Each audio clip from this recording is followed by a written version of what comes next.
제가 살짝 좀 상기가 되어 있어요. 왜냐하면 대부분 이렇게 가서 보면 뭐랄까 이렇게 좀 축 처진 느낌의 약간 좀 여기 보면 이제 시청에서도 나와주시고 어머님도 직접 이렇게 강의를 들으시고 이러는 경우를 본 적이 없거든요. 제가 그래서 좀 제가 지금 살짝 좀 상기가 되고 너무 좀 기쁘기도 하고 조금 책임감도 좀 느끼고 그렇습니다. 제가 오늘 드릴 말씀은 핵심은 이 스토리텔링이라고 하는 부분인데요. 앞으로 가는 게 자꾸 뒤로만 가네. 앞으로 가는 건 어떻게 하죠? 예. 저 노안이 와가지고 잘 안 보입니다 지금 화살표가. 예. 이 스토리텔링이라고 하는 부분을 우리가 얘기들을 많이 하잖아요. 스토리텔링을 잘하면 대단한 게 될 것 같고 뭔가 이야기를 포장을 잘하면 관광객도 많이 올 것 같고 그런 식으로들 생각을 많이 하세요. 근데 좀 그렇게 보지 말자. 이 스토리텔링이라는 것은 그보다는 오히려 우리 스스로를 위한 것, 우리들이 한 마음을 모을 수 있는 어떤 매체, 그게 저는 스토리텔링의 핵심이라고 보거든요. 어디 잘 포장해서 이렇게 내놓는 게 아니라 우리가 마음을 모을 수 있으려면 뭔가 같은 공통의 이야기가 있어야 되는 거 아니냐. 그런 이야기를 우리가 찾아가는 게 스토리텔링의 핵심이라고 좀 이해해 주시면 좋겠어요. 그래서 도시재생 같은 경우도 아까도 말씀하셨지만은 제일 핵심이 이제 주민이 참여하시는 거잖아요. 그죠? 적극적으로 참여하는데 마음이 다 제각각이면 성공하기가 굉장히 쉽지 않습니다. 이게 또 잘 아시겠지만 사회 경험이 많이 하셔서 특히 이게 뭔가 프로젝트가 성공이 되면 그게 긍정적으로 가는 방향도 없지 않았지만 사실 대부분은 프로젝트가 성공을 하면 보통은 분란이 생기죠. 그 때문에 이제 왜 내가 더 공을 세웠는데 네가 더 공을 세웠는데 이러면서 오히려 그게 그 공동체를 이렇게 끈가게 하는 그런 요소도 될 수 있거든요.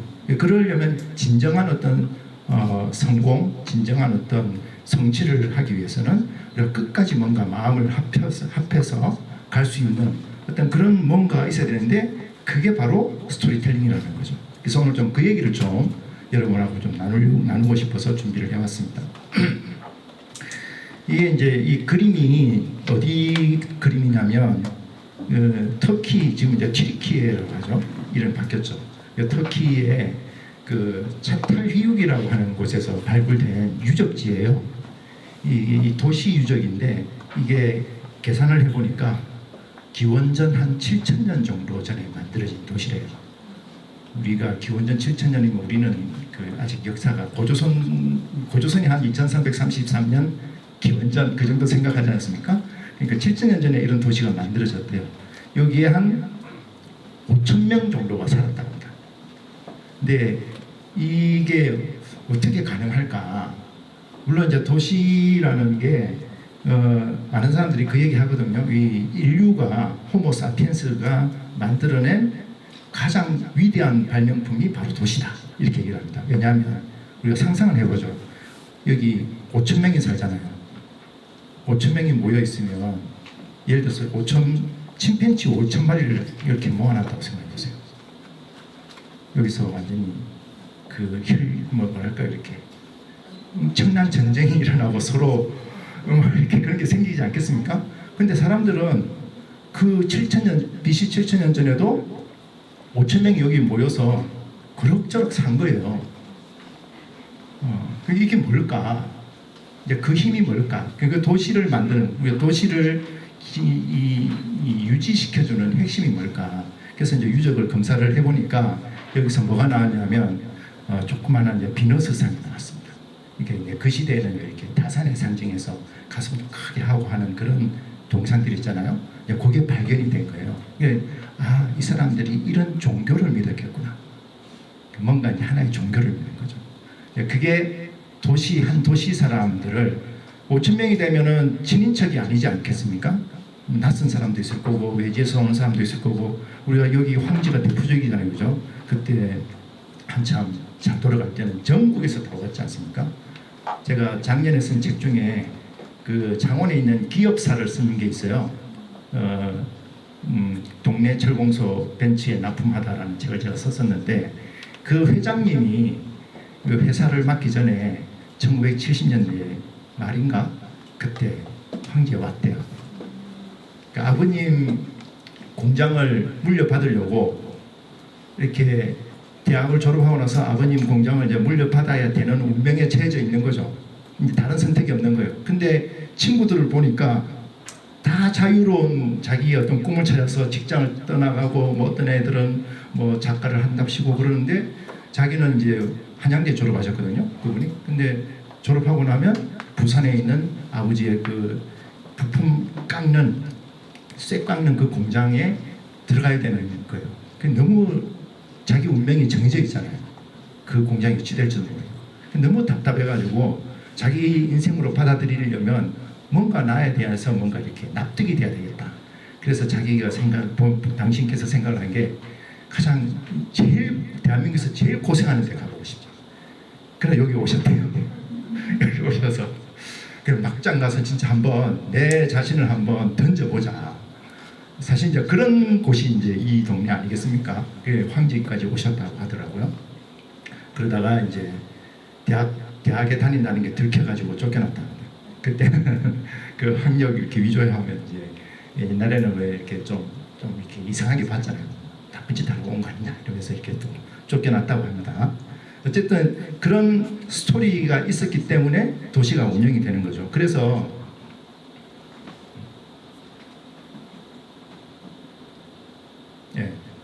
고맙습니다. 그래서 보면 우리 옛날 도시들 가보면 여기가 이제 그레스 아테네 옛날 그림이잖아요. 그래서 제일 잘 보이는데 제일 높은데 그런데 신전이 있죠. 그죠? 그게 이제 하나의 우리는 이런 신을 믿어 이런 종교를 믿어 하는 게 바로 그 도시를 묶어주는 스토리인 거죠. 이방인 낯선 사람 그런 사람들도 우리는 이런 걸 믿는 사람들이야. 그러면 우리는 여기는 아테네니까 우리는 이제 아테네는 아테나이 그 신을 믿는 사람들이야. 그리고 우리하고 저기 스파르타하고는 다른 사람인 거죠. 유전자적으로 뭐가 다르겠어요? 똑같지. 근데 우리가 이런 스토리를 만들어 놓고 저 사람하고 우리하고는 다른 사람이야. 그래서 뭔가 저 사람들이 오면 적으로 간주하고 전쟁을 벌이기도 하고 사실 알고 보면은 유전적으로 얼마나 다르겠습니까? 우리도 좀 그렇잖아요. 우리도 이제 일본 사람하고 우리나라 사람하고 뭐 유전적으로 얼마나 다르겠어요? 근데 독도 이야기 나오면 우리가 쌍심지 이렇게 하잖아요. 우리하고 우리가 아닌 거예요. 우리는 우리의 어떤 그런 스토리가 있는 거죠. 그런 것들이 하나로 뭉치게 만들어주는 거죠. 뭉치게 만들어주면 그 힘을 가지고 우리가 협동을 할 수 있는 거죠. 때로는 양보하기도 하고 때로는 감수하기도 하고 그래야지 뭐가 일이 되지 않습니까? 근데 그렇게 묶어주는 어떤 스토리가 없으면 이제 평지풍파가 일어나는 거죠. 잘 되면 잘 되는 대로, 못 되면 못 되는 대로. 그래서 도시에서 이런 스토리가 매우 중요하다. 그러면 지금 같은 도시, 현대 도시, 이 100만 도시는 이제 로마 시대라든지 여기는 이제 서안이죠, 시안 이런 곳이 이제 이미 한 2000년 전에 100만 도시가 만들어졌는데 이때도 이제 그런 어떤 권력과 종교가 같이 가는 거죠. 그래서 이제 스토리를 만들어주는 건데 이게 현대 도시로 오면 그럼 이런 스토리가 없느냐? 현대 도시는 세속화된 도시잖아요. 막 이렇게 종교를 믿고 이런 건 아니지만 그럼에도 불구하고 여러분들도 해외 여행 많이 가보시면 유럽에 가면 유럽에는 제일 중앙에 뭐가 있습니까? 성당이 있잖아요. 성당 있고 성당 앞에 광장이 있고 광장 바로 옆에 시청이 있고 구청이 있고 그러니까 그게 그 공간이 그 도시의 스토리를 말해주는 거죠. 여기는 기독교 문화권이야. 우리는 그런 사람이야. 라는 게 되는 거고 혹시 이제 그 이슬람권 터키 이런 데 가보면 모스크가 제일 잘 보이는 데 있죠. 그죠? 그러면 이제 그 사람들은 우리는 이슬람을 믿는 사람이야. 뭐 이런 것들이 이제 다 이제 보여주는 거죠. 그래서 이제 도시는 그래서 뭐 생물이라고 얘기를 합니다. 그래서 도시가 이렇게 잘잘뭉쳤다가 이제 지금 우리가 도시 재생을 하는 이유는 이 도시가 조금 휘청거리고 뭔가 이렇게 중요한 부분이 빠지고 위기가 찾아오고 이러니까 지금 이제 이런 과정에서 우리가 도시 재생하기 위해서 우리가 분발하자. 뭔가 열심히 한번 해보자. 그래서 이제 지금 다시 이제 상황을 역전시키기 위해서 우리가 이런 작업들을 하고 있는 거죠. 그런데 제가 이제 자꾸 마음 얘기를 말씀을 드리는데 이렇게 가는 데 있어서 우리의 마음을 그러니까 사실 이제 우리가 제가 다른 도시들 이렇게 도시 재생하는 분들하고 강의도 하고 얘기도 나눠보고 하면 제일 안타까운 게 그거예요. 뭐냐면 일단 정부 예산이 내려오지 않습니까? 정부 예산이 내려오면 일단 예산을 써야 되니까 여기 공무원분들도 와 계시겠지만 예산을 써야 되니까 그 세금을 또 이렇게 명확하게 또 써야 되잖아요. 항목별로 뭐별로. 그러면 이게 이제 일이 되는 거죠. 그리고 이제 우리가 만나서 이제 프로젝트를 해야 되는데 우리가 필요해서 예산을 지원받는 게 아니라 일을 해야 되니까 뭔가 이렇게 사람이 끼워 맞춰지는 느낌? 이러면서 사람들이 에너지가 자꾸 빠져나가는 거예요. 그래서 결국에는 우리가 왜 이걸 하나 나중에는 이제 또 정산 때문에 또 우리가 다 빠지죠. 그 정산 그 숫자 맞추느라고. 그러면 이게 사람이 이제 뭐랄까요 이렇게 일을 위해서 사람을 위해서 일을 하는 게 아니라 동료를 위해서 일을 하는 게 아니라 일을 위해서 일을 위해서 사람이 동원되는 듯한 이런 느낌이 가지면서 서로 이렇게 쭉쭉쭉 가라는 이런 느낌을 참 많이 받거든요. 그래서 저는 어떻게 하면 이 프로젝트를 우리 처음 시작할 때 그 마음 그리고 이 마음을 어떻게 끝까지 유지해 나가고 또는 시간이 갈수록 정복시켜 나가고 그래도 다 끝까지 좀 으쌰으쌰하게 만들어 나갈까 이런 데 좀 관심을 많이 가지셨으면 좋겠다. 그러긴 사실 좀 쉽지 않습니다. 쉽지 않는데 그게 저는 제일 중요한 키포인트라고 생각해요. 예를 들면 이런 말 있잖아요. 경제는 심리라는 말이 있지 않습니까? 그죠? 경제도 마음이 달렸다. 이게 이제 이런 얘기들을 많이 하는데 이 경제라는 것도 결국에 뭐 수요, 공급 뭐 이런 얘기 많이 하지만 결국에 이제 사람들의 마음에 따라서 휘청휘청거리는 게 경제더라. 예를 들면 우리 전 세계 이제 경제 중에서 처음으로 이제 뭐랄까 이렇게 과잉 투기 경제가 일어났던 게 이제 이거라고 얘기하거든요. 17세기 때 튤립 피버, 튤립 사태, 뭐 튤립 투기 뭐 이런 얘기를 많이 합니다. 이게 뭐냐면 네덜란드가 그때는 전 세계 동인도 회사라고 들어보셨죠? 그래서 전 세계 돌아다니면서 엄청 무역을 많이 해가지고 굉장히 돈을 많이 벌 때였습니다. 근데 튀르키예에서 이 튤립이라는 꽃을 발견을 한 거예요. 이게 너무 예쁜 거예요. 그러면서 이게 선물로 이렇게 하고 그 다음에 이제 좀 부유한 사람들이 자기 부를 상징하는 어떤 그런 아이콘 장식처럼 이거를 쓰기 시작한 겁니다. 그러니까 이게 가치가 자꾸 올라가는 거예요. 그래서 사람들이 이 튤립이 너무 우리가 보면 그냥 꽃 하나뿐인데 이게 너무 사람들이 찾으니까 가격이 막 올라가는 거예요. 가격이 올라가면서 여기서 그때는 주식시장도 없을 텐데 술집에서 주식시장 같은 게 만들어져요. 그래서 뿌리 하나 가지고 이 뿌리가 얼마 그러면 이제 그거 가지고 막 나 얼마 할래 하면서 가격이 막 올라가는 거죠. 그걸 하다 안 돼서 뭐까지 생기냐면 1930년대 한 중반 정도 가면 선물 시장이 생깁니다. 그 선물 시장 아시죠?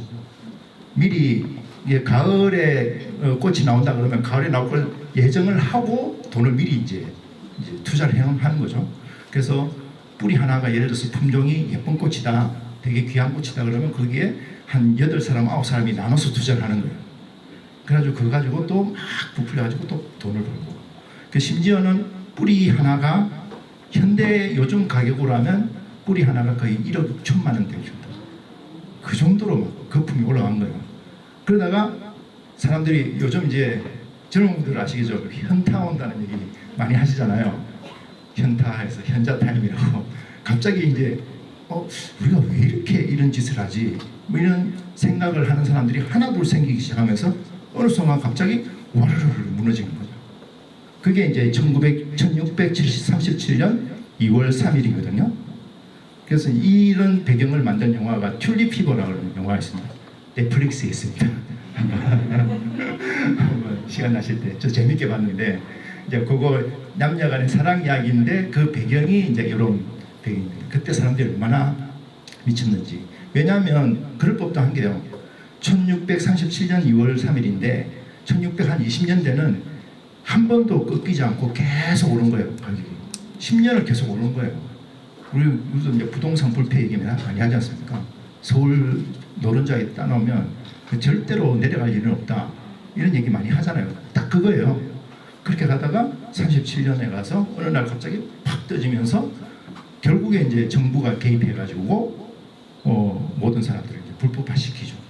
근데 이때 이 충격이 얼마나 크냐면 이 사건이 계기가 돼가지고 네덜란드가 가라앉고 떠오른 나라가 어디냐면 영국입니다.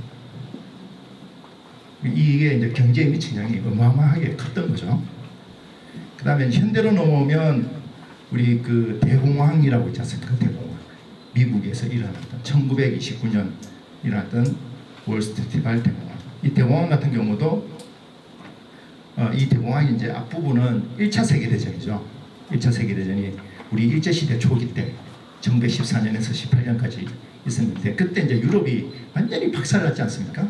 그러면서 이제 미국이 참전을 하면서 이제 전쟁이 끝났죠.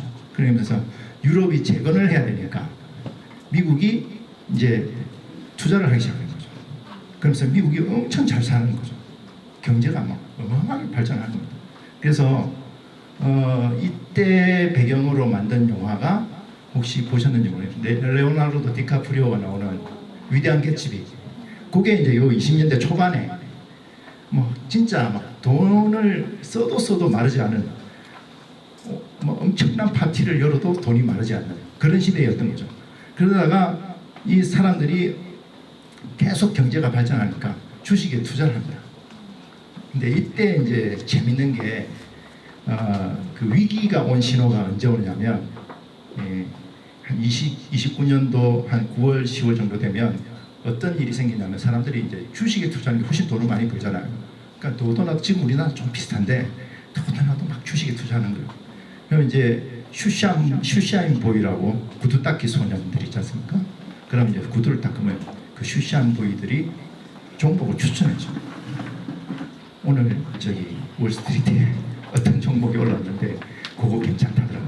그럼 이제 그거 갖고 막 가서 그 주방장도 막 한마디씩 하는 거예요. 주식이 뭐가 좋고 뭐가 상승하고. 그러다가 한 29년 여름쯤 되면서 소비가 살짝 둔화가 되는 거예요. 계속 돈을 쓰다가 한계가 있잖아요. 소비가 살짝 둔화가 되니까 또 몇 사람이 현타가 오기 시작합니다. 야, 이거 좀 너무 거품 같은데? 그러면서 한두 명씩 이 돈을 좀 빼기 시작하는 거죠.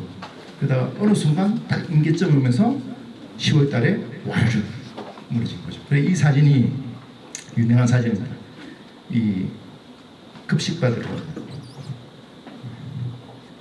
급식하려고 이렇게 미국에서 이런 일이 있었다는 게 참 믿기지가 않죠. 이때 굶어 죽은 사람들 되게 많고요.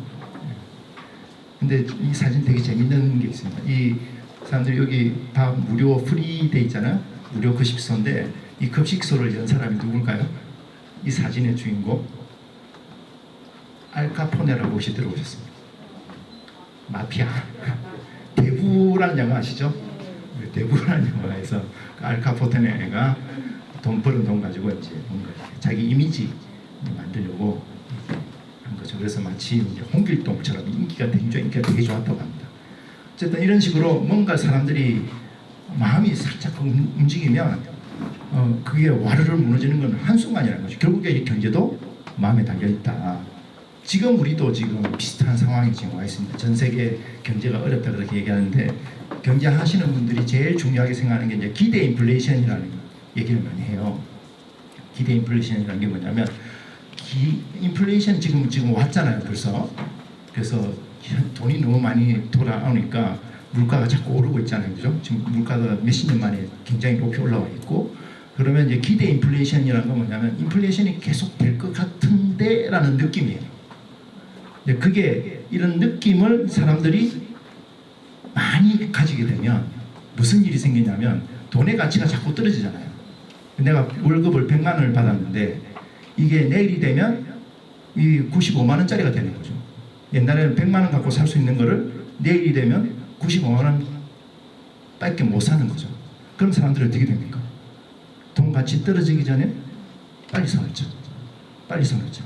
이렇게 된 거예요. 그러면 이제 이 마트에 물건이 없어지기 시작하고, 우리 마스크 없을 때 그때 생각하시면, 그래 되면 이제 그러면 이제 경제가 이제 오그라들기 시작하면서 스태그플레이션이라고 그러죠. 이제 물가는 올라가는데 경제는 침체하게 된다.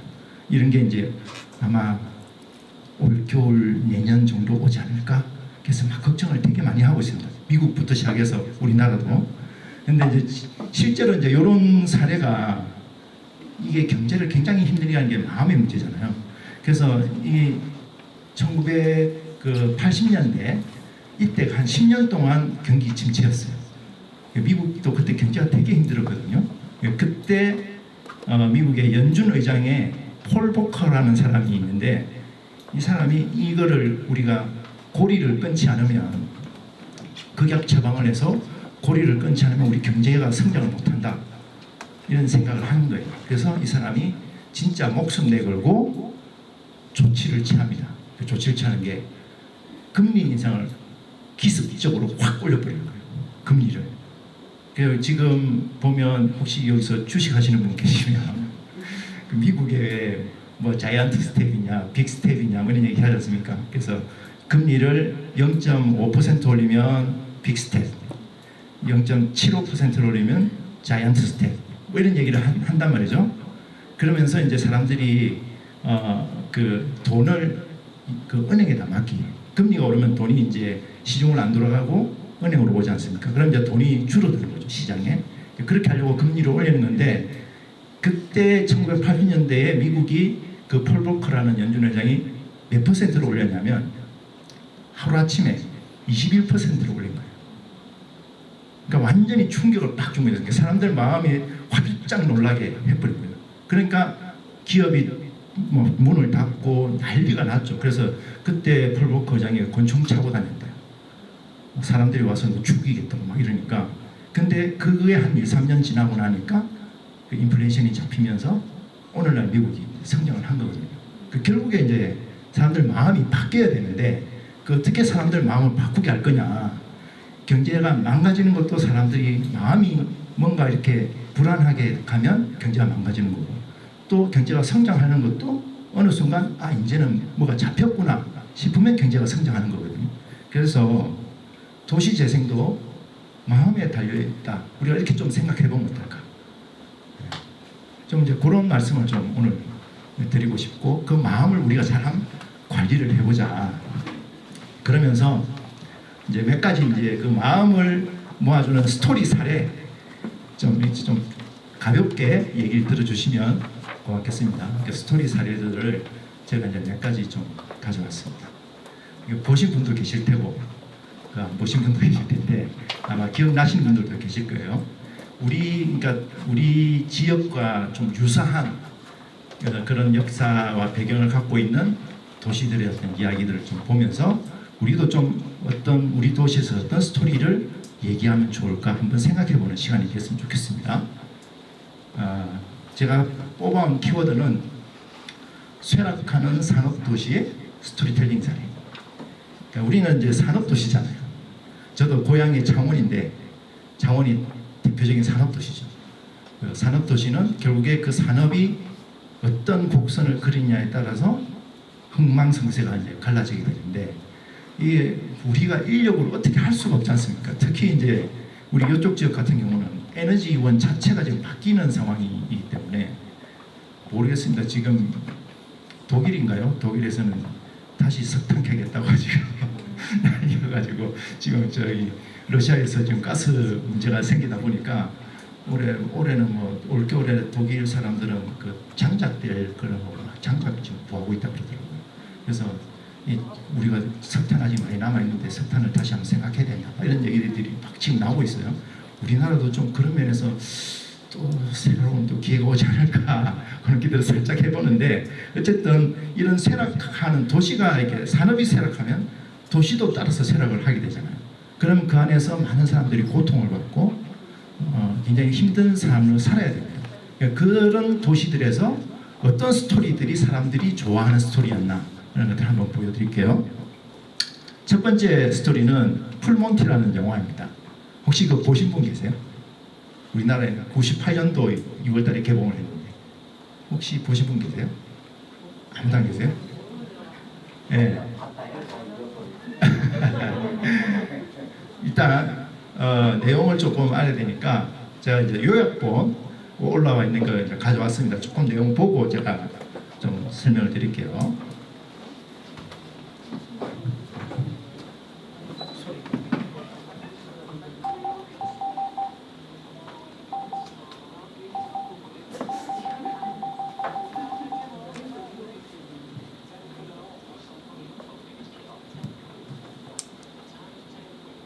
잘 안 보이시겠지만 좀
마냥 가만히만 있기엔 그건 너무나 큰 돈이었습니다.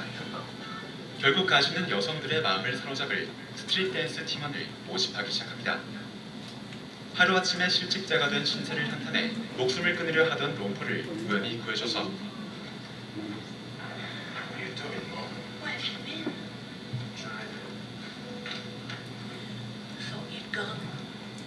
그의 엄마를 다시 만나게 하며 첫 번째 팀원으로 받아들이고 They can look it up. Do you know, love, I think they just might be. 회사가 망했다는 이야기를 차마 아내에게 하지 못해서 무려 6개월 동안이나 출근하는 척 연기를 해온 제럴드까지 그들의 팀원으로 반강제로 영입해버렸죠. 이처럼 겉으로 보기에는 그저 흔한 코미디 영화인 것만 같지만 이야기 안에는 중산층의 몰락과 여성의 사회 진출, 그로 인한 성역할의 역전이라는 다양한 주제가 모두 녹아들어 있습니다. 물론 절대로 무겁지 않게 가볍고 유쾌한 방식으로 말이죠. Well, they're going to be looking at us like that, aren't they? Hey? Say that, would they? Why not? He's just said their tits are too big. It's different with blokes. 이후에 이야기는 본격적으로 오디션까지 열고 There is this.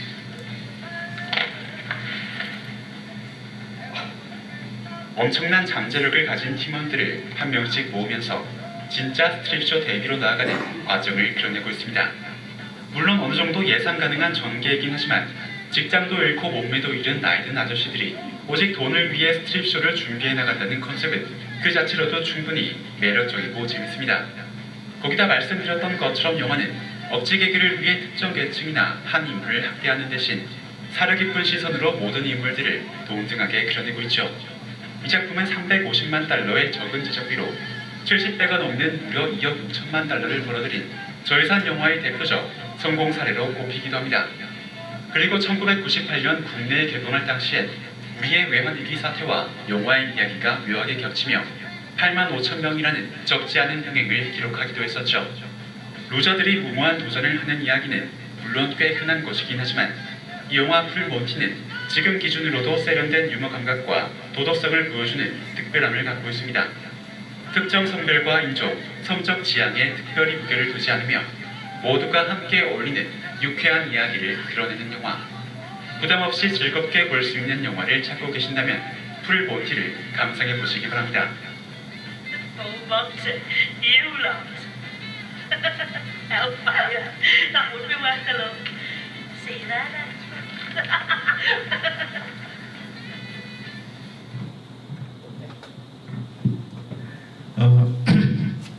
10만 5천 명 중에 저도 있었습니다. 이게 이제 어느 도시냐면 조금 뒤에 설명하겠지만 셰필드라고 하는 철강 도시예요. 어디 우리로 치면 이제 포항 같은 도시죠. 근데 이제 그곳이 도시가 이제 산업이 이제 망하게 되면서 실업자가 막 생기는 거죠. 그러면서 인간관계들이 다 이제 무너집니다. 이 주인공이 이제 가즈라는 친구인데 이 친구는 아들이 하나 있는데 이혼을 당해요. 이제 돈을 못 벌어오니까 이혼 당하고 아주 간 뚱뚱한 친구 있죠. 이렇게는 이제 데이브라는 친구인데 얘는 열등감에 사로잡혀요. 이제 부인이 그 슈퍼마켓 직원이거든요. 근데 슈퍼마켓에 보니까 이제 젊은 남자 직원하고 막 즐겁게 얘기하는 모습 보면서 자기 배나 이런 거 보니까 너무 자기가 초라한 거예요. 열등감이 시달리고. 그리고 아까 잠깐 나왔지만 롬퍼라는 친구는 자기가 도저히 이제 감당이 안 돼요. 어머니가 거의 치매가 왔거든요. 그러니까 그냥 가스 넣어놓고 자살하려고 하다가 이제 방금 구해지는 장면 이런 거 보셨고, 제럴드라는 사람은 그 6개월 동안 그냥 출근하는 척 하다가 어느 날 집에 이제 그 저당 잡힌 그 압류된 거 다 이제 뺏어가서 이제 뭐 이런 장면까지 오는 거죠. 그러니까 결국에 이제 산업이 망가지다 보니까 그것이 가정에 다 이제 영향을 미치면서 그 인간관계들이 하나씩 이렇게 무너진 사람들, 일종 이제 요즘으로 말하면 루저들이죠. 우리 여러분들도 아마 이런 여기서 오래 사신 분들은 그런 과정들을 다 경험을 하셨을 거예요, 그죠? 근데 이제 이 영화가 갖고 있는 되게 이제 코믹한 부분은 그것을 반전시키기 위해서 스트립쇼를 한다, 남자들이.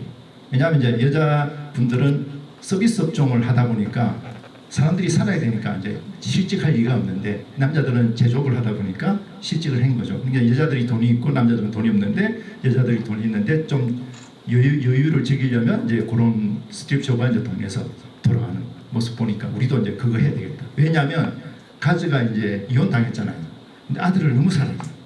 근데 아들을 너무 사랑하는데 부인이 야 생활비 안 주면 못 만나. 그러니까 이제 이 친구도 돈이 너무 필요합니다.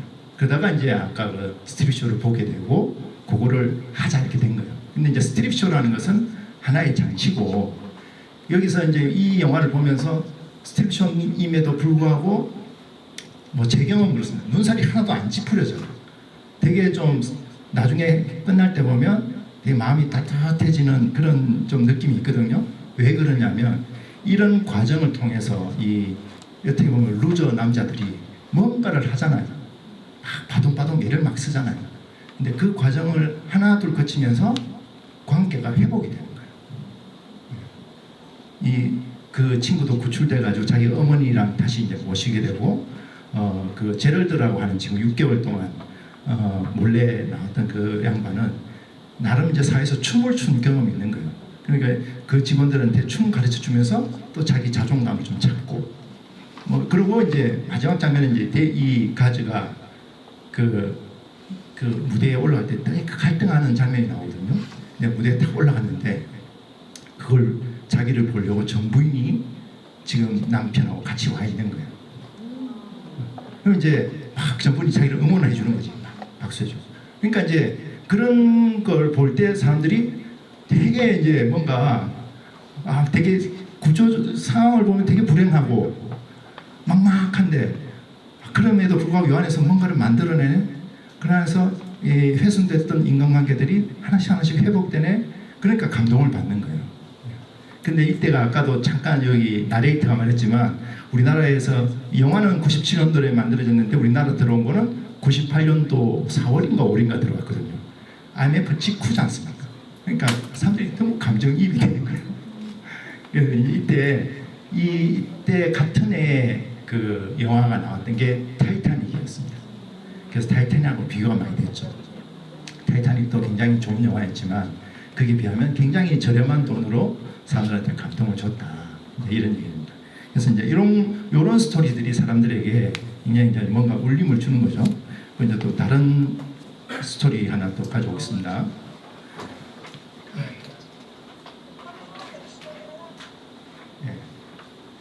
다음은 이제 빌리의 에이어트라는 영화인데요. 이거는 좀 더 우리 도시하고 가까운 도시. 여기는 평관촌 이야기입니다. 이거는 짧은 짧은 예고편만 딱 보실게요.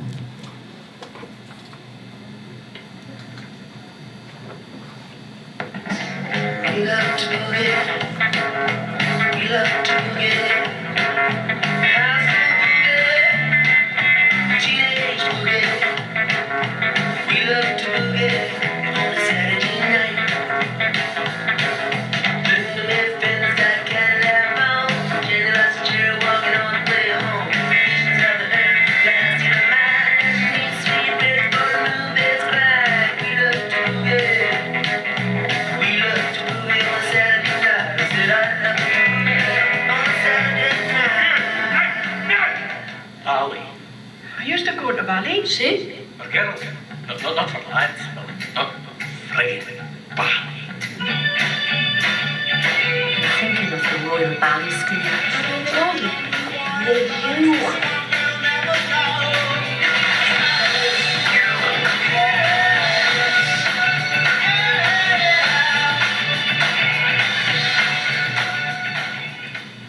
이거는 되게 짧죠. 네.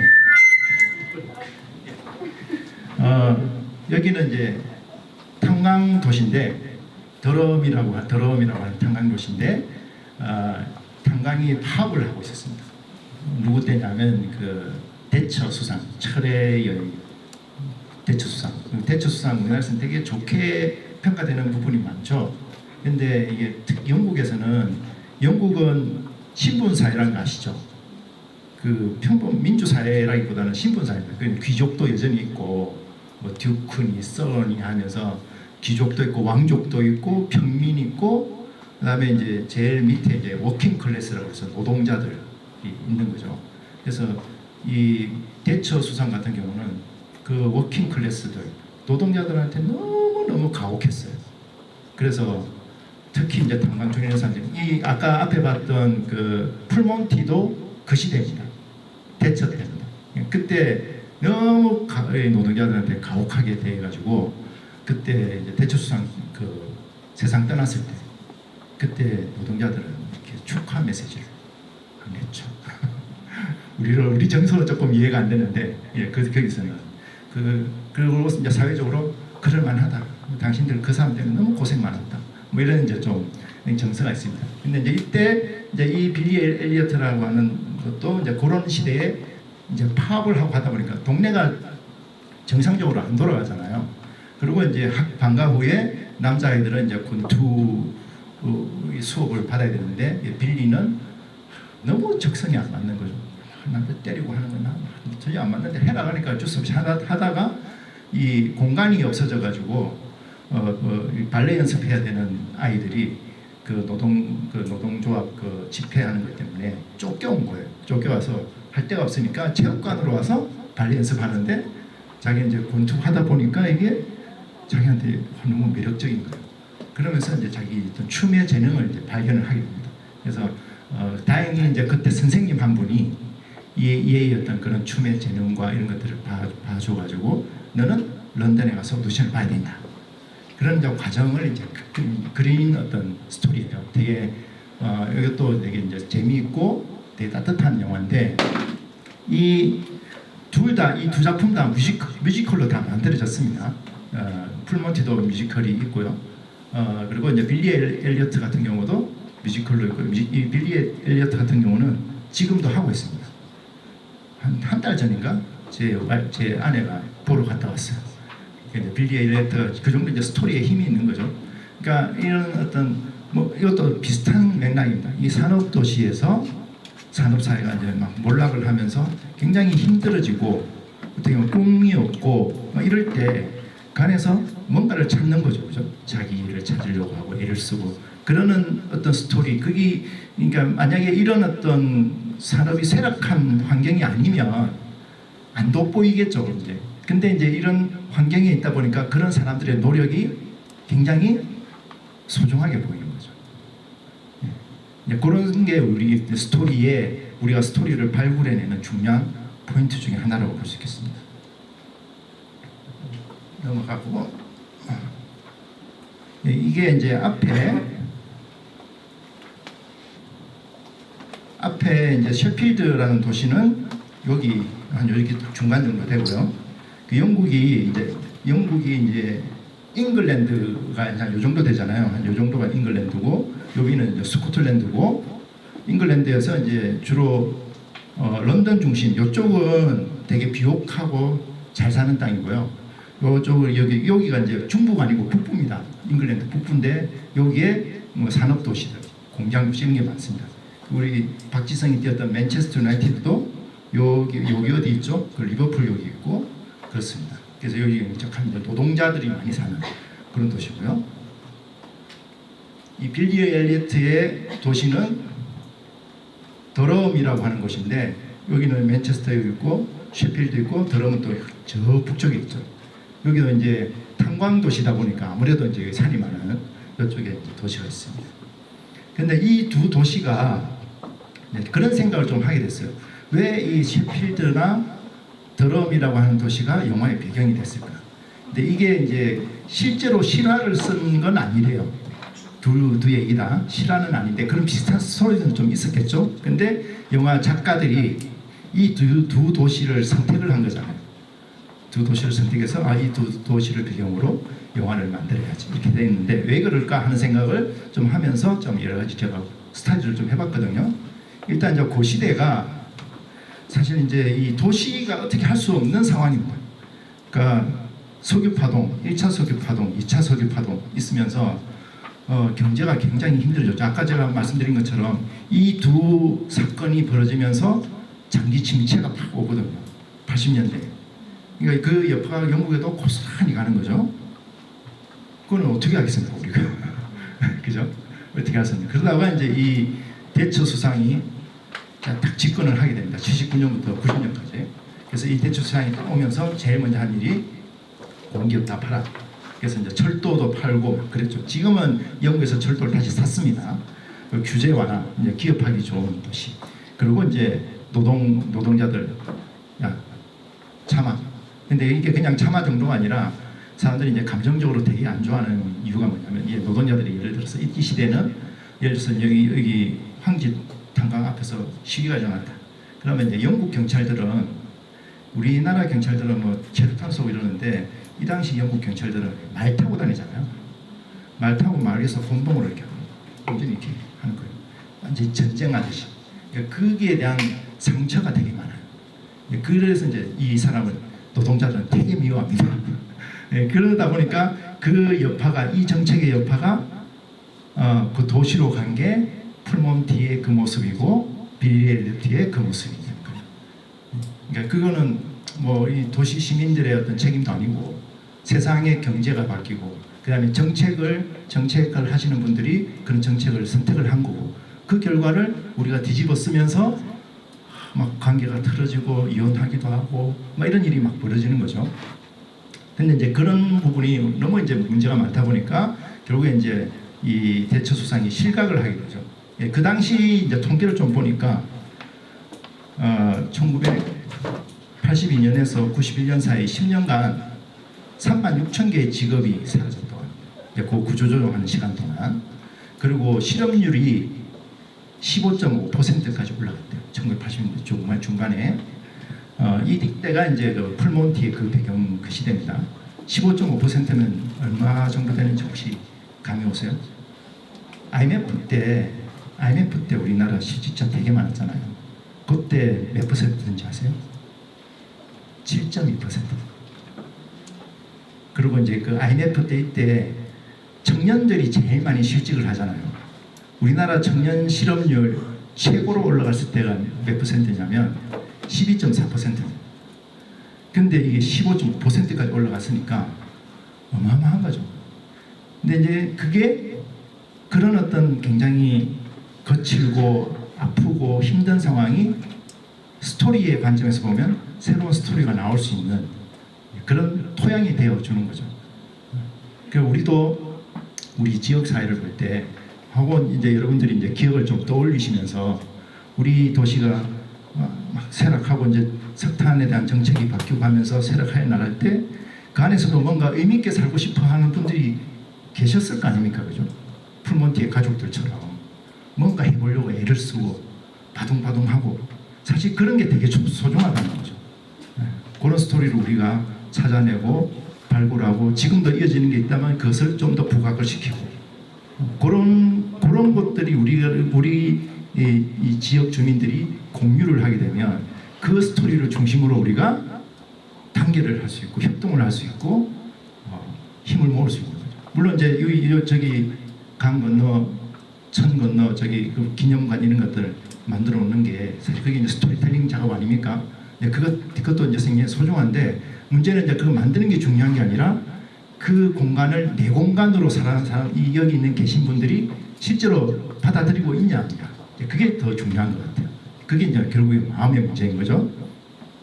결국에 이제 이게 대처 수상의 그런 어떤 굉장히 거친 어떤 정책이 저는 일정 부분 필요는 했다고 봅니다. 왜냐하면 그 경제가 어떤 조정하는 부분에서 모든 걸 다 할 수는 없으니까 거친 부분도 있겠지만 결국에 너무 많은 부작용을 일으킨 거죠. 그래서 실각을 하게 되고 존 메이어라는 이분 얼굴 기억나시죠? 예, 이분이 이제 같은 보수당으로 집권했는데 이분이 훨씬 부드러운 정책을 하게 되죠. 부드러운 정책. 그래서 이분이 한 게 지방 정부의 권한을 대폭 인정을 해주고 그리고 파트너십, 중앙 정부와 지방 정부 간의 파트너십. 내가 돈 줄 테니까 줄 서.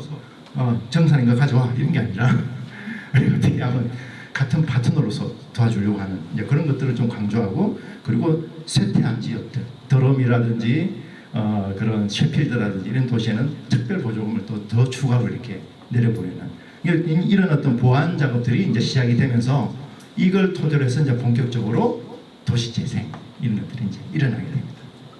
그리고 이제 한 걸음 더 나아가서 토니 블레어도 잘 아시죠? 이 사람은 이제 좌파입니다. 노동당 출신이거든요.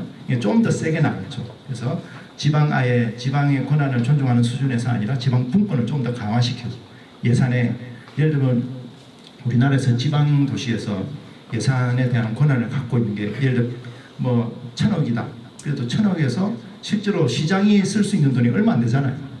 그게 대부분이 인건비고 나머지 중앙정부에서 돈 타오면 중앙정부 기준에 따라서 돈을 써야 되고 진짜 여기서 지역세 걷어가지고 우리의 지역 실정에 맞게 우리의 기준으로 이 예산을 쓸 수 있는 그게 얼마 안 되거든요. 여기 아마 의회에 계신 분들 더 잘 아시겠지만 그런 부분에서 지방 분권을 강화하고 그 다음에 커뮤니티 지역의 공동체를 다시 파괴된 공동체 분해된 공동체를 다시 재건하는데 좀 더 투자를 하고 지속 가능성 거버넌스란 말이 이제 이때 본격적으로 나옵니다. 여러분들 많이 쓰시죠? 이때 이제 본격적으로 나옵니다.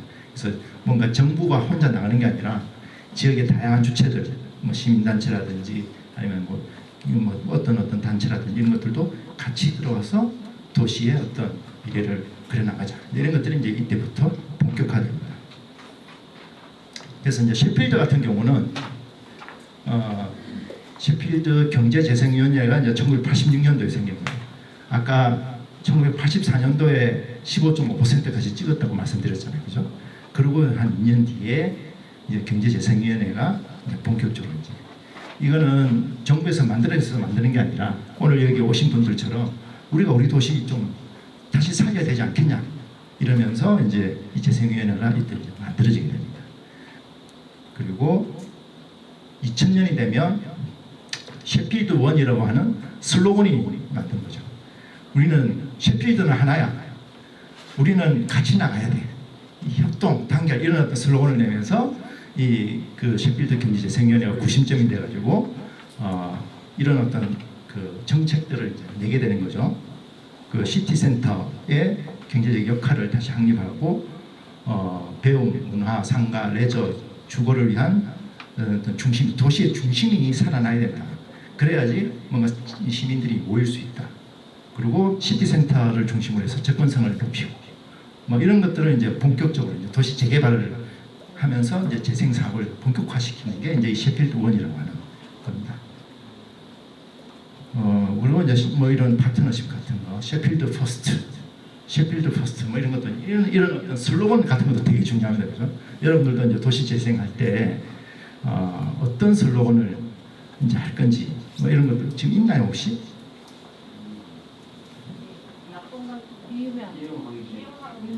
이음 방지. 예.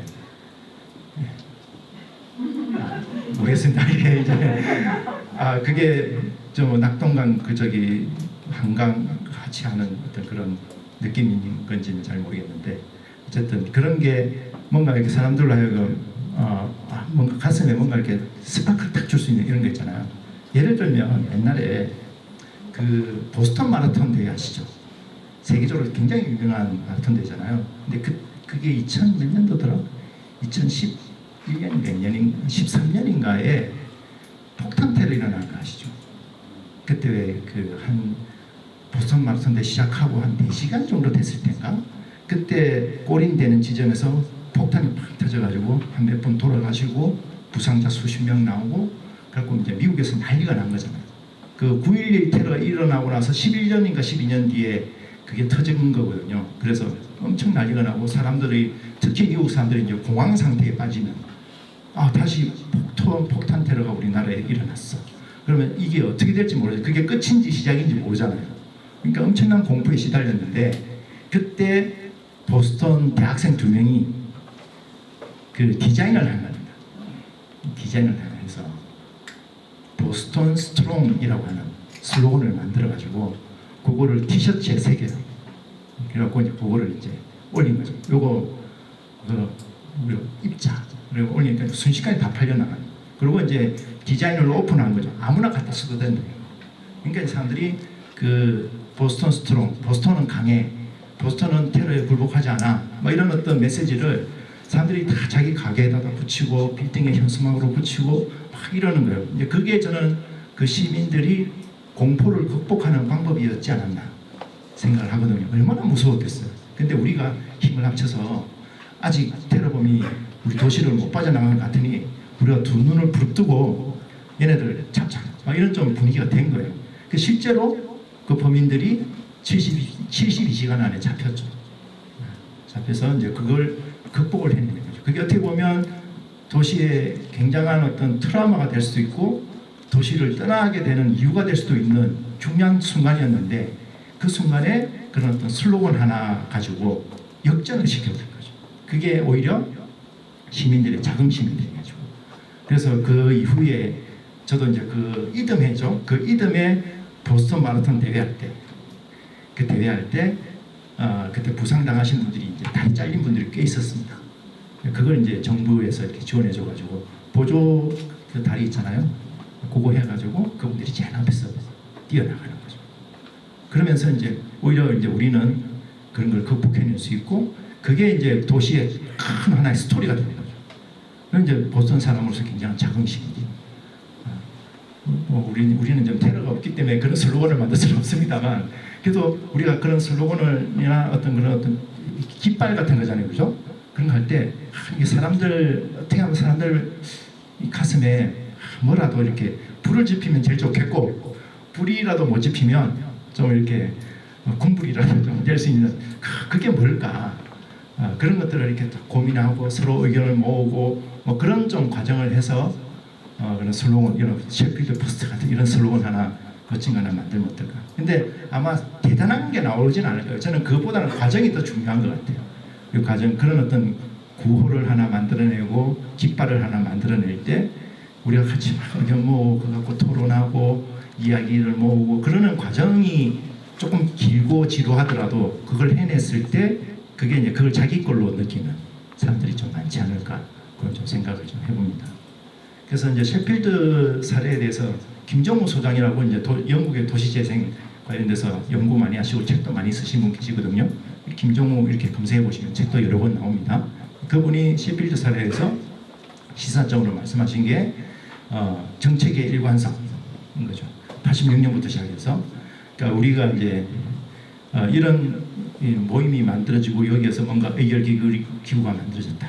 그러면 이게 이제 시장이 바뀌든 정권이 바뀌든 그냥 계속 가야 되는 거죠. 그런 어떤 의지가 있겠는데 그런 어떤 그게 필요하다. 그리고 파트너십의 극대화. 이거는 이제 정권의 어떤 도움도 좀 운이 좋았던 거죠. 그렇죠? 계속 대처였으면 이게 86년이면 대처 때거든요. 근데 계속 대처였으면 파트너십 이게 쉽지 않았을 건데 다행히 이제 시대가 바뀌고 하면서 조금 더 부드러운 수상이 들어오고 또 노동랑 수상도 들어오고 하면서 이런 파트너십이나 이런 것들이 할 수 있는 공간이 많이 열리게 된 거죠. 그리고 이분이 이제 찍은 것 중에 하나는 이제 원도심 활성화에 주력을 했다. 이건 뭐냐면 그 도시 단순히 이제 원도심이니까가 아니라 그 도시를 사람들이 기억을 할 때 항상 이제 가장 중요하게 기억하는 게 제일 원도심이지 않습니까? 거기에 대해서 어릴 때 예를 들어서 내가 중학교 졸업하고 고등학교 갈 때 삼촌이 신발 사준 가게가 나이키 가게가 거기 있다든지 아니면 이제 결혼할 때 혼수했던 그런 공간이라든지 뭐 이런 것들이 다 원도심이 있잖아요. 그런 것들을 굉장히 이제 소중하게 해야 된다. 우리나라가 이게 좀 문제가 있어요. 우리나라가 이제 저는 좀 부동산의 어떤 이권도 있다고 생각을 하는데 뭔가 좀 이렇게 원도심이 복잡하다 이러면 그냥 바로 옆에다가 신도심을 지어버려요. 저도 뭐 개인적인 프로젝트가 있어서 경북 영주에 종종 가는데 영주도 되게 오래된 도시잖아요. 원도심이 너무 좀 이렇게 가라앉아 있는 거예요. 그래갖고 이제 밤에 이제 어디 숙소 찾는다고 이제 강을 건너갔더니 거기에 불야성이 돼. 그 젊은 사람들이 그걸 다 와요. 새로 이제 아파트 단지 지으면서 골로 다 옮겨가니까 가게도 다 따라가 버리고 원도심이 죽어버리고 그러면 이제 그 신도시에서 그런 생활을 즐기는 사람들한테 과연 영주라는 도시가 내 도시라는 그런 게 있을까? 세대가 달라져 버리면 기억이 달라지잖아요. 공간에 대한 기억이. 그래서 저는 이제 원도심에 대해서 활성화를 주로 한 게 되게 중요해요. 그래서 여기는 이제 시티 센터라는 걸 중심으로 해서 굉장히 이제 열심히 투자를 하게 된 거죠. 그리고 이제 역사 문화 자산 우리가 갖고 있는 것들. 저는 그런 면에서는 이제 뭐 저기 우리 기념관 만든 거라든지 그리고 황지 연못이라든지 이런 것들은 되게 이제 소중한 그런 것 같아요. 저도 이제 황지 연못 오늘 처음 가봤거든요. 뭐 그냥 연못이겠지. 발은 뭐 그 근원지라고 하니까 저도 경상도 사람이어서 낙동강 먹고 자란 사람인데 낙동강에서 왔으니까 그런 거 일자로 갔다가 조금 놀랐어요. 그 아우라가 있지 않습니까? 그 황지 연못이 주는 아우라가 있더라고요. 그래서 야 여기 이런 게 있었구나 하는 생각을 좀 오늘 좀 현타가 좀 왔거든요. 예, 그런 것들을 이제 잘 관리하는 것 이런 것들이 되게 중요한 것 같고요. 그래서 이제 이 셰필드 같은 도시는 이 축구팀이 되게 중요합니다. 축구팀이 이제 세계 최초의 아마추어 축구 클럽이 셰필드에서 만들어졌거든요. 그러니까 이런 것들이 하나의 중요한 지역의 자산이 됩니다. 저는 이제 이게 영화를 그 풀몬티라는 영화를 만든 사람이 셰필드라는 도시를 선택한 이유가 이런 어떤 노력들을 쭉 해왔기 때문에 셰필드를 선택하지 않았을까? 제 추정입니다. 그런 생각들을 좀 해보고요. 그 다음에 이제 두 번째 빌리 엘리어트의 도시 더럼이라고 하는 도시는 이 프랭크 에키슨이라는 사람을 빼놓고는 얘기를 할 수가 없어요. 이 프랭크 에키슨이라는 사람이 일종의 박물학자, 박물관에 가면 학예사들 있잖아요. 그 일을 하신 분인데 이분이 이제 그 출신이 이런 탄광촌 출신이세요. 이분이 탄광도시 출신이신데 더럼 출신은 아닌데 그 옆에 있는 또 다른 탄광 출신이어가지고 자기가 이제 어릴 때부터 그 탄광에서 자란 거예요. 그러면서 이 양반이 이제 박물관 공부를 하는 사람이다 보니까 이게 뭔가 수집하고 모으는 걸 되게 좋아하는 거죠. 우리 집에 어머니들은 되게 싫어하는 거 있지 않습니까? 뭐 가져오면 이렇게 또 모으고 공간도 없는데 근데 이제 그런 분이셨던 것 같아요. 그래서 이분이 광선촌 출신인데 학예사를 근무하면서 젊을 때부터 그런 자기가 어릴 때 자랐던 그 탄광촌의 어떤 산업유산들 이런 것들에 대해서 되게 이제 애착이 있으셨대요. 그래서 본인이 그거를 13년간 수집을 해가지고 그 수집한 것들을 다 집대성해서 더럼에다가 박물관을 만들었어요. 그래서 이제 비미시 박물관이라고 비미시 박물관. 이 비미시라는 뜻은 빔이 이렇게 빛을 쏘는 거잖아요. 비미시라고 하는 게 반짝반짝 빛나는 박물관 뭐 이런 뜻일 거예요. 근데 이 박물관인데 이 박물관을 건물 안에다가 때려 박은 게 아니라 공간에다가 펼쳐놓은 거예요. 그래서 어떻게 보면 영국 최초인데 뭐 거의 세계 최초가 아닐까 싶은데 열린 공간 박물관으로 일정 말하자면 민속촌처럼 만든 거예요. 민속촌처럼. 그래서 이제 이게 여기가 이제 이 도시입니다. 예. 그래서 여기 보면 1971년도에 이제 개장을 한 거죠. 이거는 이제 정부 지원받아서 한 게 아니라 본인이 이제 너무 좋아해가지고 노력하고 뭐 기부도 받고 뭐 이렇게 해서 자기가 펀드를 만들어서 이런 것들을 만들었더니 이제 이게 효과를 뭐 입소문이 나고 하면서 여러 가지 뭐 지원도 오고 했겠죠. 그래서 이게 여기 가면 한 200년, 300년 정도 되는 정도의 어떤 느낌을 옛날에 우리 할아버지 할머니가 이렇게 살았겠네 이런 걸 알 수 있게끔 해놓은 거예요. 그래서 이 공간이 43만 평이라고 하는데 감은 잘 안 됩니다. 43만 평이 어느 정도 될지. 그래서 매년 한 50만 명이 온다고 하거든요. 그래서 요거 영상을 이건 사진으로 보는 것보다 영상으로 잠깐 보시는 게 좋을 것 같아서 한번 얼마 안 되니까 좀 볼게요. 어떻게 만드는지.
예.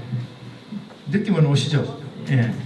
아마 제가 제 뒤로 7분이 더 오실 텐데 최소한 2분 이상은 이 얘기 하실 것 같아요. 비미시 박물관은 너무 우리하고 연결되는 도시라서 혹시 또 어떤 분이 또 비미시 얘기하시면 흐뭇하게 나도 아는 거다 이렇게 하시면 좋을 것 같습니다. 근데 이게 저는 이제 이거는 뭐 단번에 만드는 게 아니라 오랜 시간 동안 그러니까 1971년도에 오픈했으니까 이분이 한 60년대부터 하나 둘 모으면서 조금씩 한 거죠. 저는 이제 그런 프로젝트도 우리가 긴 호흡을 갖고 좀 해보면 어떨까 그런 공간을 저는 이제 우리 요즘 이제 유명한 그 특히 이제 경영이나 마케팅 하시는 분들 사이에서 중요한 키워드 중에 하나가 프로세스 마케팅이라는 걸 되게 이제 중요하게 생각합니다. 옛날에는 이제 그 프로세스 마케팅과 이제 대비되는 개념이 아웃풋 마켓이거든요. 그러니까 우리가 열심히 준비하고 노력하고 연구하고 해가지고 결과물을 딱 내놨는데 이게 대박이 나. 이게 이제 아웃풋 마케팅이에요. 근데 이제는 이제 그런 시대가 왜냐하면 디지털 시대잖아요. 뺏기는 것도 금방 뺏길 수 있고 아이디어 같은 것도 금방 가져갈 수 있는데 못 가져가는 대체하지 못하는 게 바로 과정이라는 거죠. 오랜 시간 동안 진심을 갖고 뭔가를 해나가는 것. 이거는 시간을 어떻게 할 수는 없잖아요. 시간을 복제해서 붙일 수는 없잖아요. 그게 대표적인 사례가 BTS인 거죠. 방탄소년단이 대표적인 프로세스 마케팅인 거죠. 옛날에는 딱 그 연습생들 딱 가둬놓고 라면 먹이면서 해서 딱 결과물로 내놓으면 이제 G.O.D가 나오고 H.O.T가 나오고 이랬는데 그게 아니라 이 방탄소년단은 연습생 할 때부터 유튜브 틀면서 고생한 거 자기들끼리 애쓰는 거 이런 것들을 하나하나 하면서 팬들하고 소통을 하잖아요. 그러니까 이제 이 방탄소년단의 그 아미들 팬들 아미들이 이게 이제 내 프로젝트가 된 거지. 이거는 너 결과물 발장 끼고 앉아가지고 결과물 나온 거 보자. 나 한번 웃겨봐. 나 한번 행복하게 해줘봐. 어디 잘하나 보자. 이게 아니라 자기가 애가 달아가지고 얘들 성공시켜야 된다. 왜냐면 내가 애들 때 고생한 거 다 봤거든. 내가 한 푼이라도 내가 도와줘야지. 이러면 이제 이렇게 가는 거죠. 지금 모든 프로젝트가 이제 일반 엔터테인먼트뿐만이 아니라 다른 브랜드들도 그렇게 가고 있는 겁니다. 저는 이제 이런 비미시 박물관 프로젝트 같은 경우가 우리 도시에서 저쪽 길 건너 있는 강 건너 있는 그거는 이제 아웃풋 결과물이죠, 그죠? 아웃풋 마케팅으로 나온 한번 돈 딱 예산 딱 투입해가지고 다 모아가지고 한 번에 오픈 딱 했는데 예, 그거는 있으니까 이제 우리 프로세스 마케팅으로 뭔가 우리 도시의 유산들, 기업들 이런 것들을 공간에 하나하나 만들어 나가는 그런 것도 한번 시도해 보면 되게 좋지 않을까. 우리 구심점도 되고 그런 생각도 좀 해봅니다. 이제 이거는 이제 우리나라 근데 이제 요 꽃피는 봄이라는 영화는 좀 아시죠? 도기중학교 사례, 예, 그 음악 선생님 사례. 그리고 템포걸즈라고 아세요? 템포걸즈는 이것도 좀 되게 재밌는 영화인데, 거제도가 이제 조선산업 도시지 않습니까? 근데 이제 지금은 이제 또 조선산업이 최근에 대우조선 뭐 문제가 좀 있었습니다만 지금은 많이 또 다시 회복이 됐죠. 근데 한동안 한 4, 5년 전에는 굉장히 힘들다 해가지고 그 어려운 적이 있었지 않습니까? 그죠? 여기 이 거제도도 여기랑 되게 비슷해요. 거제도는 또 조선산업 거의 하나밖에 없기 때문에 조선산업이 잘 되면 도시가 엄청 뭐 휘황찬란해지고 조선산업이 죽으면 도시가 다 죽어버리는 거예요. 그런 도시거든요. 근데 이제 이 이승문 PD라는 사람이 KBS PD였는데 이분이 이제 조선산업이 침체한 그거를 취재를 간 거예요. 취재를 갔다가 우연찮게 거제 여상에서 템포걸즈라는 팀이 있다는 걸 발견을 한 거예요. 이게 뭐냐면 이 이제 거제 여상의 이제 여고생들인데 본래 이제 거제도에서 거제 여상 나오면 그 이제 북이나 이런 거 배우지 않습니까? 배우면 그 조선소에 이제 그런 회계 담당이나 이런 쪽으로 좀 가게 돼 있어요. 그게 이제 바나나 또 루트로 규정이 돼 있거든요. 근데 조선이 휘청거리니까 얘네들도 일자리가 이제 앞으로 미래가 안 보이는 거죠. 내가 뭐 어디로 가야 될지도 모르겠고 사람 뽑는다는 얘기도 없고 그러면서 그 중에서도 이제 공부 잘하고 똑똑한 애들이 기회가 있겠지만 딱 보니까 내가 한 내신도 바닥이고 그래서 이제 인생 이제 포기하는 거죠. 내 인생 뭐 있겠어 이러면서 자포자기할 때 그때 이제 그 거제 여상의 체육 선생님이 그게 너무 안타까운 거예요. 아이들이 막 그렇게 눈에 보면 힘 다 풀리고 그냥 막 될 대로 되라는 식으로 있는 모습 보니까 너무 마음이 아파가지고 얘네를 데리고 스포츠 댄스를 가르쳐 줍니다. 스포츠 댄스를 하나둘 뭐 퀵퀵 뭐 하면서 그런 거 있잖아요. 뭐 룸바 뭐 이렇게 뭐 만보 뭐 이런 것들 이제 가르쳐 주는 거죠. 근데 그걸 하다 보니까 얘네들이 재미가 있는 거예요. 그리고 야 우리 대회 한번 나가자. 그래서 이제 그 대회를 준비하면서 그 과정에서 아이들이 뭔가 그래도 삶의 활기를 찾는 모습 이런 것들을 이제 다큐멘터리로 이렇게 찍어서 영화로 다큐멘터리 영화로 이제 이게 2016년에 나왔습니다. 근데 이게 되게 감동적이잖아요.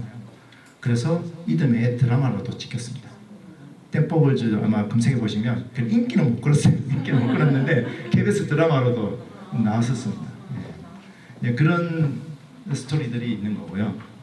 그리고 이제 마지막으로 제가 이거는 제가 앞에 그 영화들 있잖아요. 기회 되시면 다 볼 수 있는 영화들이거든요. 유튜브에도 한 1,000원, 2,000원만 하면 볼 수 있습니다. 네, 네이버도 아마 있을 것 같고 이거는 제가 못 찾았어요. 이거 훌라걸즈라고 하는 건데 요거는 이제 실제 있었던 실화를 바탕으로 한 영화입니다. 훌라걸즈는 딱 여기 우리 태베 황지 같은 도시의 이야기고요. 일본 영화입니다. 일본 영화인데 감독은 제일교포 감독입니다. 2007년인데 지금 이거는 제가 유튜브 찾아봐도 잘 없고 그래갖고 제가 갖고 있는 것만 갖고 내용만 살짝 좀 말씀을 드릴게요. 여기가 이제 1900 배경이 되는 도시가 후쿠시마의 이와키시 여기입니다. 이와키시가 여기가 이제 탄광류 태백 같은 도시라고 보시면 될 것 같아요. 인구 35만이면 태백이 얼마죠? 아 잠깐만요. 황지가 한참 잘 나갈 때 13만까지 갔다고 저 기억나는데 예. 여기가 되게 유명한 탄광이었습니다. 이 사람 누군지 아시죠? 일본 천황 덴노라고 그러죠. 그 쇼와 지금 그 우리 일제시대 일제 시대 때 일본 천황이죠.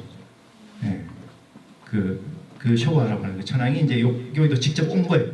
그 정도로 이렇게 유명한 탄광이었는데 1960년대가 되면서 에너지 정책이 바뀌는 겁니다. 정부에 석탄 갖고는 한계가 있으니까 생산성이 높은 우리 석유로 다 바꾸자. 그러니까 이제 이 탄광이 하나둘 이제 문을 닫기 시작하는 거죠. 그래서 이 탄광이 여기 보면 이렇게 단결돼 있죠. 여기 있고 여기에 이제 이 회사의 실제 슬로건이었대요. 일산일가. 그 탄광촌에 있는 사람들 다 한 가족이다. 이게 이제 이 탄광 회사의 슬로건이었어요.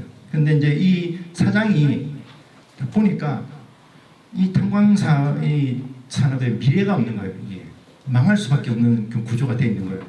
이거 어떻게 해야 되나? 그러면서 그 사장이 굉장히 엉뚱한 아이디어를 내봅니다. 여기다가 하와이 같은 그런 리조트를 만들자. 뭐라고 보면 되냐면 옛날에 혹시 경남 창녕에 북옥 하와이 혹시 아세요? 딱 그거예요. 아마 북옥 하와이가 요 모델을 했던 것 같은데 여기가 이제 온천이 되게 많아요. 일본에 온천이 되게 많잖아요. 근데 여기도 온천이 많은데 여기 석탄을 이제 캐면서 온천이 나오니까 이게 물을 엄청나게 버려야 되는 거예요. 근데 이제 우리가 발상을 좀 바꿔보자. 물을 차라리 버리지 말고 물을 이용을 해보자. 우리 따뜻한 물이 있지 않냐. 이거 갖고 우리가 한번 그 리조트 해서 하와이를 우리 여기다 옮겨보자. 나중에 말씀드리겠지만 이제 그 사장이 너무 고민이 돼가지고 세계 출장을 다니다가 하와이에 가서 쉬다가 어느 날 이제 딱 아이디어 온 거예요. 맞아, 우리가 따뜻한 물이 나오잖아. 그럼 우리가 이런 거 하면 훌라 춤추면 뭐 되지 않을까? 이렇게 된 거죠. 그런데 이제 그런 아이디어를 내니까 얼마나 광부들 입장에서 황당하잖아요. 뭔 소리 하는 거야 도대체. 그러면서 이제 이거 갖고 막 싸우는 거예요. 말도 안 되는 소리 하지 마 하면서 이렇게 싸우는 거죠. 그런데 이제 회사에서 이제 이게 이제 그 장면들 보면 우리 탄광은 천황도 시찰했고 뭐 이런 탄광인데 이제 그 탄광에서 이제 뭔가 시민들의 마음을 얻으려면 뭔가 퍼포먼스가 필요하잖아요. 그래서 이제 훌라 댄스 팀을 만들겠다. 공지를 낸 거예요. 공지를 냈더니 딱 이제 4명이 온 거예요. 그렇게 일본도 굉장히 보수적인 나라거든요. 살 다 뜯어내놓고 허리 흔들고 하는 그런 춤을 어떻게 추냐. 근데 이제 딱 4명이 온 거죠. 그런데 여기에 이제 회사에서 도쿄에서 그 춤 선생님을 초빙을 합니다. 춤 선생님도 자기 빚 때문에 어쩔 수 없이 쫓겨오면서 너무 싫어가지고 술이 이렇게 취해가지고 여기 오거든요. 그래서 이 장면입니다. 그래서 이제 뭐 끝났다 이제 뭐 못하겠다 뭐 이렇게 하다가 어느 순간 이 아이들이 이 선생님 혼자 춤추는 모습 보고 반해가지고 나도 댄서 되고 싶다 하면서 이제 뭔가 다시 이제 상황이 바뀌게 되는 거죠. 그래서 이제 이 팀들이 하나둘 모이면서 이런 댄스 팀이 만들어집니다. 훌라 이게 이름이 훌라 걸즈예요. 훌라 걸즈. 근데 이제 대구에서는 계속 갈등이 있죠. 말도 안 되는 소리 하지 마 이러는데 이제 이게 이제 찬성파도 있고 반대파도 있을 거 아닙니까? 근데 이제 찬성파 입장에서는 그 하와이 분위기를 만들려면 야자수 같은 이런 것들을 키워야 되는데 이게 이제 갑자기 한파가 온 거예요. 갑자기 한파가 오면서 얘네들이 다 죽게 생긴 거예요. 그래서 이제 동네 사람들한테 난로 좀 빌려라. 난로를 이렇게 떼어가지고 얘 좀 살려야 된다. 안 그러면 내년에 오픈 못한다. 그러면서 이제 애걸복걸 하니까 그거 가지고 이 멍청이가 야자나무 살린다고 난로를 빌려달래 하면서 막 이렇게 갈등을 할 때 그 아이 엄마가 이제 이 얘기를 하는 거죠. 이 엄마도 처음에는 자기 딸이 댄서 되는 거 반대했거든요. 근데 이제 그러다가 이제 이분도 이제 동의가 되면서 지금까지 우리가 일이라고 하는 거는 시커먼 구멍이 들어가서 막장에 가서 그런 고생을 하면서 목숨 걸고 하는 거 아니었냐. 하지만 이제는 춤춰서 남 기쁘게 하는 일도 있어도 되는 거 아니냐. 꼭 일을 꼭 그렇게만 해야 되냐. 힘들게 고생하면서 즐겁게 해주면서도 그게 일이 될 수 있는 거 아니냐. 이런 얘기를 하는 거죠. 나는 무리지만 우리 아이들이라면 해낼 수 있지 않을까. 웃으면서 일하는 새 시대를 만들 수 있을지도 몰라. 이런 과정이 오면서 이런 리조트가 만들어지게 된 거죠. 이거는 실제 있는 리조트예요. 근데 이게 여기 이제 영화의 마지막 장면입니다. 영화에 이제 마을 사람들이 다 모여가지고 이제 오픈하는 훌락을 제 공연을 이제 보는 거죠. 이 사람이 이제 나카무라 유카타 사장이라고, 이 사람이 이제 그 탄광이 막 힘들어질 때 임원들한테 얘기할 거 아닙니까, 그죠? 뭐 개선상 어떻게 하면 될지 아이디어 내봐, 보고서 써봐 했는데 전부 다 보면 아이디어를 가져오는 것들이, 아이디어의 내용들이 전부 다 자기가 볼 때는 서서히 죽는 이 계획밖에 없는 거예요. 아무리 좋은 아이디어를 가져와도 답이 될 수 없는 거죠. 그걸 너무 고민을 하다가 이분이 아까 말씀드린 것처럼 하와이에 가서 이렇게 딱 아이디어가 떠올라서 그거를 어떻게 보면 굉장히 엉뚱한 그런 시도를 한 거죠. 근데 그게 실제로 성공을 한 겁니다. 그래서 지금 이 마을이 지금도 이제 굉장히 유명세를 하고 있고요. 이 중앙일보 기사 나온 거 제가 좀 요약을 했는데, 어려움을 극복하는 일산일가 정신, 그 리더가 성견진명을 하고 가지고 뭔가 이렇게 비전을 제시하고 거기에 마을 사람들이 협동을 하면서 변화를 이끌어냈고, 그 다음에 이제 거기에 또 감동받은 또 감독이 영화도 만들어내고, 그럼 더 홍보가 되겠죠. 그래서 이제 광민이 함께 노력한 모델이다. 이제 이런 내용인데, 근데 저는 이제 이 내용도 중요하지만 요 다음도 중요합니다. 이 기사가 2008년도에 나왔잖아요. 2011년도에 무슨 사건이 나왔습니까?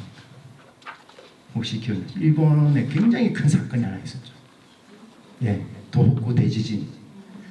아까 위치 보시면 거기가 센다이 쪽이거든요. 그 바로 타격을 받는 바로 그런 곳입니다. 여기가 이제 그 지진에 직접적인 영향을 받은 곳이에요. 그래서 그 도시도 거의 다 망가질 대로 망가진 거죠. 그래서 이 도시는 또 어떻게 더 다시 그 명성을 회복했을까? 훌라글즈를 다시 동원한 거예요. 훌라글즈를 다시 조직을 해서 또 공연을 막 다니는 거예요. 다니면서 다시 재건에 성공을 하는. 그러니까 하나의 우리가 좀 스토리 자산을 갖고 있다는 게 굉장히 이제 큰 파워를 갖게 되는 거죠. 그래서 이제 저는 우리가 좀 이야기 광부가 되어 봤으면 어떨까, 되어보면 어떨까, 이런 좀 생각을 해보면서 좀 결론을 지으려고 하는데요. 우리가 갖고 있는, 우리가 또 기억하고 있는 그런 이야기들을, 아까 풀몬티라든지 빌리 엘리어트라든지 훌라걸즈라든지 댐뽀걸즈라든지, 우리가 이 힘들어지는 이 사회 환경 속에서, 산업 환경 속에서도 뭔가 어떤 자기 어떤 자존감이나 뭔가 삶의 의미를 찾으려고 발버둥 쳤던, 애를 썼던 이런 스토리들이 진짜 사람들한테 감동을 주는 스토리잖아요. 그런 것들을 우리가 혹시 놓친 건 없는지 이런 것들을 한번 찾아보면 좋겠다. 그리고 기왕이면 그런 걸 토대로 해서 저는 이제 여기가 아까 제가 전에 채웠었던 회장님 얘기도 했지만 우리 세대들, 특히 이제 40, 50대 세대들한테는 이 황지라든지 이런 곳이 그런 이미지가 있거든요. 뭔가 세상의 끝 같은, 거기 가면 뭔가 나를 만날 수 있을 것 같은 이런 아우라가 있어요. 여러분들은 인정 안 할지 모르지만 바깥에 있는 사람들은 그런 게 있거든요. 그런 아우라가 있습니다. 저는 그게 되게 큰 자산인 것 같아요. 그런 정도의 자산이면 진짜 좀 괜찮은 작가들 있지 않습니까? 유명한 작가들도 우리가 여기에서 좀 작품할 수 있도록 그 레지던스 프로그램이라 그러나요? 그런 거 좀 초대해서 우리 이야기도 들려주고 해주면 그분들이 또 좋은 작품을 또 이렇게 쓸 수 있지 않을까? 그런 데서 진짜 또 괜찮은 작품 나오면 그거 갖고 또 영화도 만들어보고 이런 식으로 좀 전개를 해보면 어떨까? 우리가 직접 풀몬티 같은 영화를 만들기는 어렵겠지만 우리의 어떤 진정성을 갖고 이야기를 모아놓고, 그리고 그거를 스토리텔링 해줄 수 있는 좋은 작가님들과 만나서 또 교감을 하고 그분을 아예 그냥 감동을 시켜버리는 거지. 그러면 또 거기서 또 멋진 것들이 나올 수 있지 않을까. 그리고 이제 그런 것들을 끊임없이 재평가하고 재해석하고 그리고 이제 아까 그 더러운 도시의 에키슨 같은 사람 그리고 이제 그 일본의 그 나카무라 사장 같은 분 이런 분들이 되게 소중한 것 같아요. 우리가 보통 사람들이 뭐 다 할 수 있는 건 아닌데 우리가 그런 토양을 깔아놓으면 그런 어떤 결과물을 만들어낼 수 있는 이런 분들이 와서 활약을 해주면 이제 시너지가 생기지 않을까 이런 생각도 있고요. 그다음에 여기 이제 한자는 이제 뭐 논어 아시는 분은 많이 아실 텐데 근자열 원자래 가까이 있는 사람을 기쁘게 하면 멀리 있는 사람도 찾아온다. 이걸 이제 많이들 놓치세요, 그죠? 멀리 있는 사람들 부르려고 가까이 있는 사람들을 좀 이렇게 쪼는 그런 거 많이 있죠. 가까이 있는 사람을 기쁘게 해줘야 그걸 토대로 해서 멀리 있는 사람도 온다. 이게 이제 공자님이 제나라인가 초나라였나 보다. 춘추시대 때 그때 이제 초나라 왕이 자기 백성들이 자꾸 국경을 넘어가는 거예요. 그럼 백성들이 국경을 넘어가면 세수가 적게 거치지 않습니까? 그러니까 이걸 어떻게 해야 되나? 이 사람들을 이렇게 겁을 줘야 되나? 아니면 벌을 세게 줘야 되나? 뭐 이렇게 얘기를 하니까 그때 이제 공자님이 하신 말씀이 이 말씀이세요. 가까이 있는 사람들 기쁘게 해줘라. 그러면 멀리 있는 사람들 오게 됩니다. 그래서 이제 그리고 이제 마지막으로 제가 환대와 포용이라고 이제 썼는데 저는 이제 이걸 해낼 수 있는 도시와 해내지 못한 도시는 차이가 많이 난다고 생각합니다. 왜냐하면 이게 사실 이제 도시 재생 뭐 이런 것들을 할 때 보면 힘든 도시가 많잖아요. 더 힘든 도시들은 사실 좀 마음이 좀 힘들거든요. 마음이 힘들면 외부에 대해서 환대를 하고 또 다른 거를 포용하는 데 대해서 힘들어요. 왜냐하면 이제 우리도 먹을 게 별로 없는데 우리 먹을 게 빤한데 누가 또 옆에서 쏘면 저놈 때문에 우리께 짜가지면 어떡해 막 이런 마음들이 쉽게 생기거든요. 그러다 보면 계속 이제 우물 안에 갇히게 되거든요. 조금 자신감을 갖고 제가 아까 말씀드렸지 않습니까? 여기는 세상의 끝이라는 그런 아우라가 있다. 황지 이러면 그런 어떤 자신감을 좀 갖고 좀 이렇게 외부에서 그런 데 관심 있어서 하는 사람들 환대를 해주고 포용을 해주고 그 사람들을 감동을 시키고 그러면 또 새로운 것들이 또 막 태어나고 이런 것들을 해낼 수 있지 않을까. 이런 것들이 하나 둘 쌓이면서 시간이 흐르면 우리가 꿈꾸는 진짜 도시 재생이 다가오지 않을까 이런 생각을 좀 해봅니다. 열심히 달려서 딱 시간을 맞추려고 애썼습니다. 감사합니다. 어떠셨어요? 분위기나 뭐 이런 이야기? 네. 저는 이제 사전에 이제 계획을 잡으면서 강연을 다른 데서 했던 강연들을 좀 봤고요. 책들도 좀 봤습니다. 그리고 오늘 이제 이렇게 소개해 주셨던 영화들 중에 앞부분 영화는 대부분 봤던 영화들인데 우리 거제 여상은 처음 봤어요. 이번에 처음 봐서 어제 저녁에 거제 여상 그 영화를 봤는데 되게 감동적입니다. 재밌습니다. 그래서 한번 보시기를 권해드리고요. 그다음에 아까 말씀하셨던 훌라걸스 영화가 없다고 고화질로 저희 센터에 있습니다. 그래서 예전에 저희 처음 와서 영화도 몇 번 봤어요. 장성에 있는 분들은. 그래서 혹시 관심 있는 분들은 오시면 언제든지 3층에 영화를 볼 수 있는 시설이 되어 있습니다.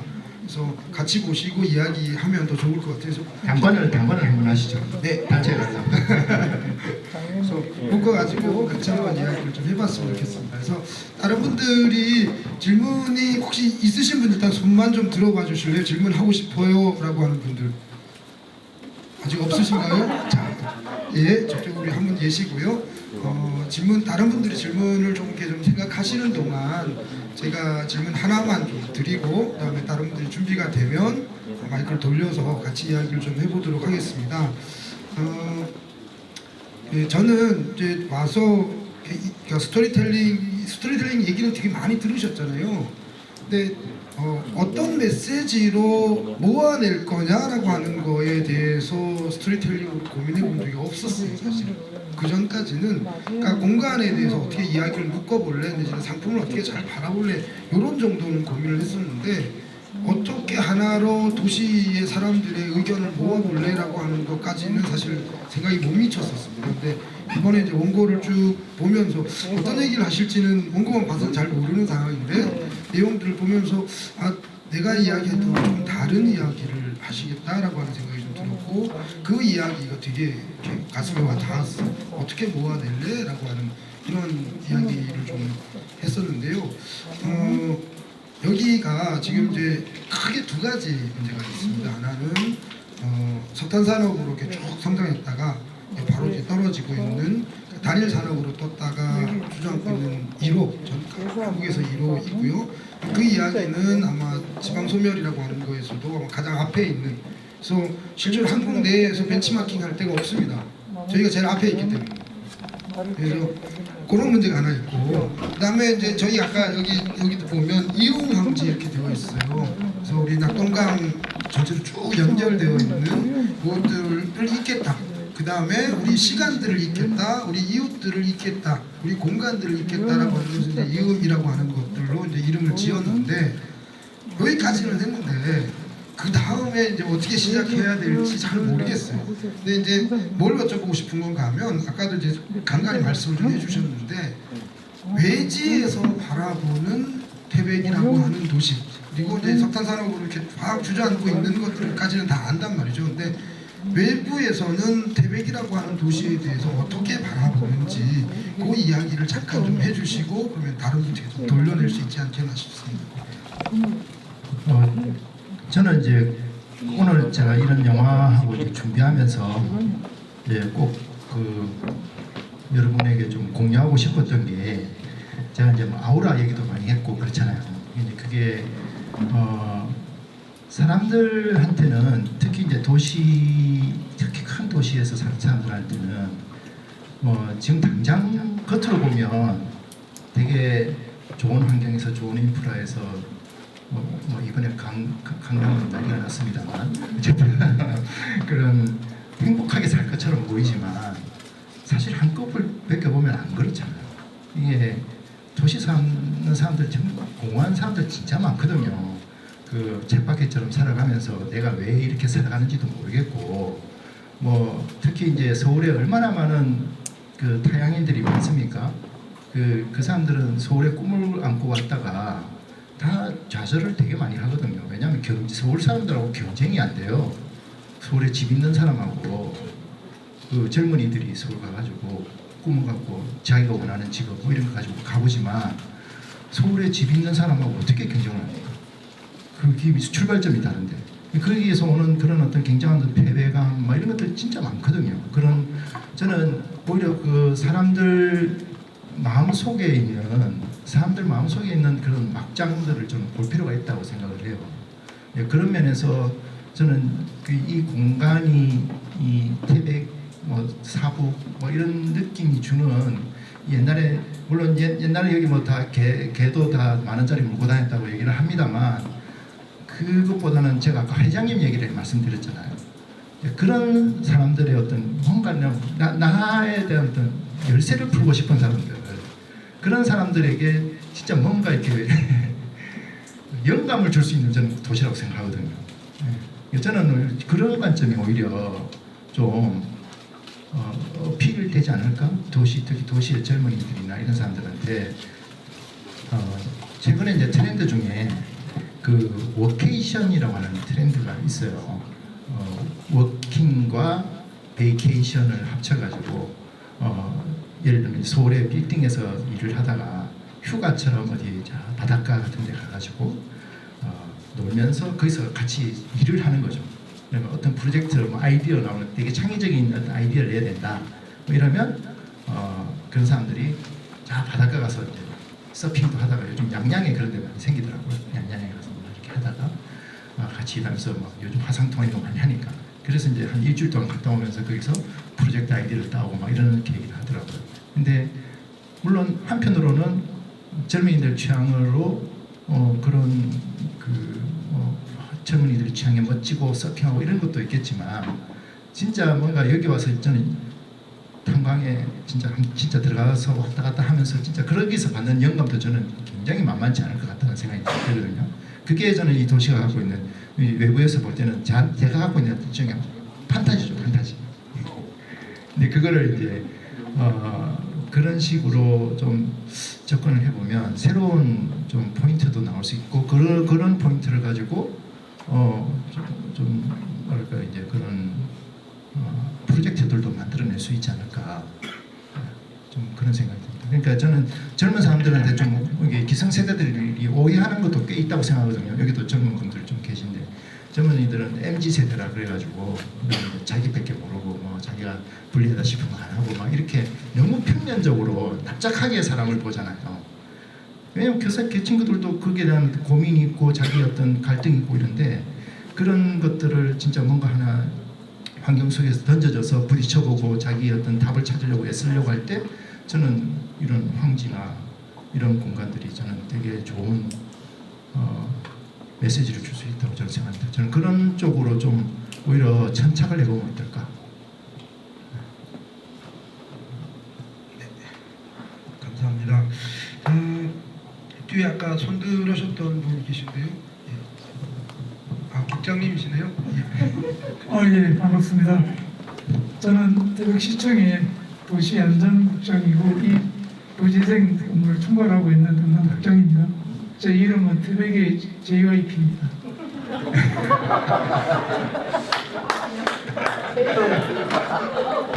제 이름은 제가 진영이고요. 닉네임은 JYP입니다. 저는 이제 이 업무를 총괄을 하고 있지만 저희 지역에 이제 태산 일이면 청지를 다 합니다. 근데 태백산 일이면 황지라는 것을 지금 저는 이걸 슬로건으로 5년째 환경 활동을 하면서 이 슬로건을 지금 물길 복원에도 제가 슬로건을 풀어놓고 황지 자유시장 주차장 공사하면서도 제가 이 슬로건을 풀어놓고 이 발원지도 저희들 양대강 발원지가 있고 그다음에 탄광촌, 석탄 제가 이제 광부상을 한 30m짜리를 10억을 들여서 지금 이제 광부상을 이제 시내 한가운데다가 이제 세우려는 그런 그 계획도 갖고 있습니다. 그런데 이런 자원들이 좀 많은데 지금 말씀하신 것처럼 이제 어떤 가공하고 포장하고 제가 또 문회장에 있을 때 그 광부를 대상 연극도 한번 한번 유명한 그 기획사를 불러서 대만금이라는 이제 광부 연극도 한번 만들어서 전국 문화예술회관에 이제 공연을 하려고 시도도 몇 번 했었습니다. 근데 이게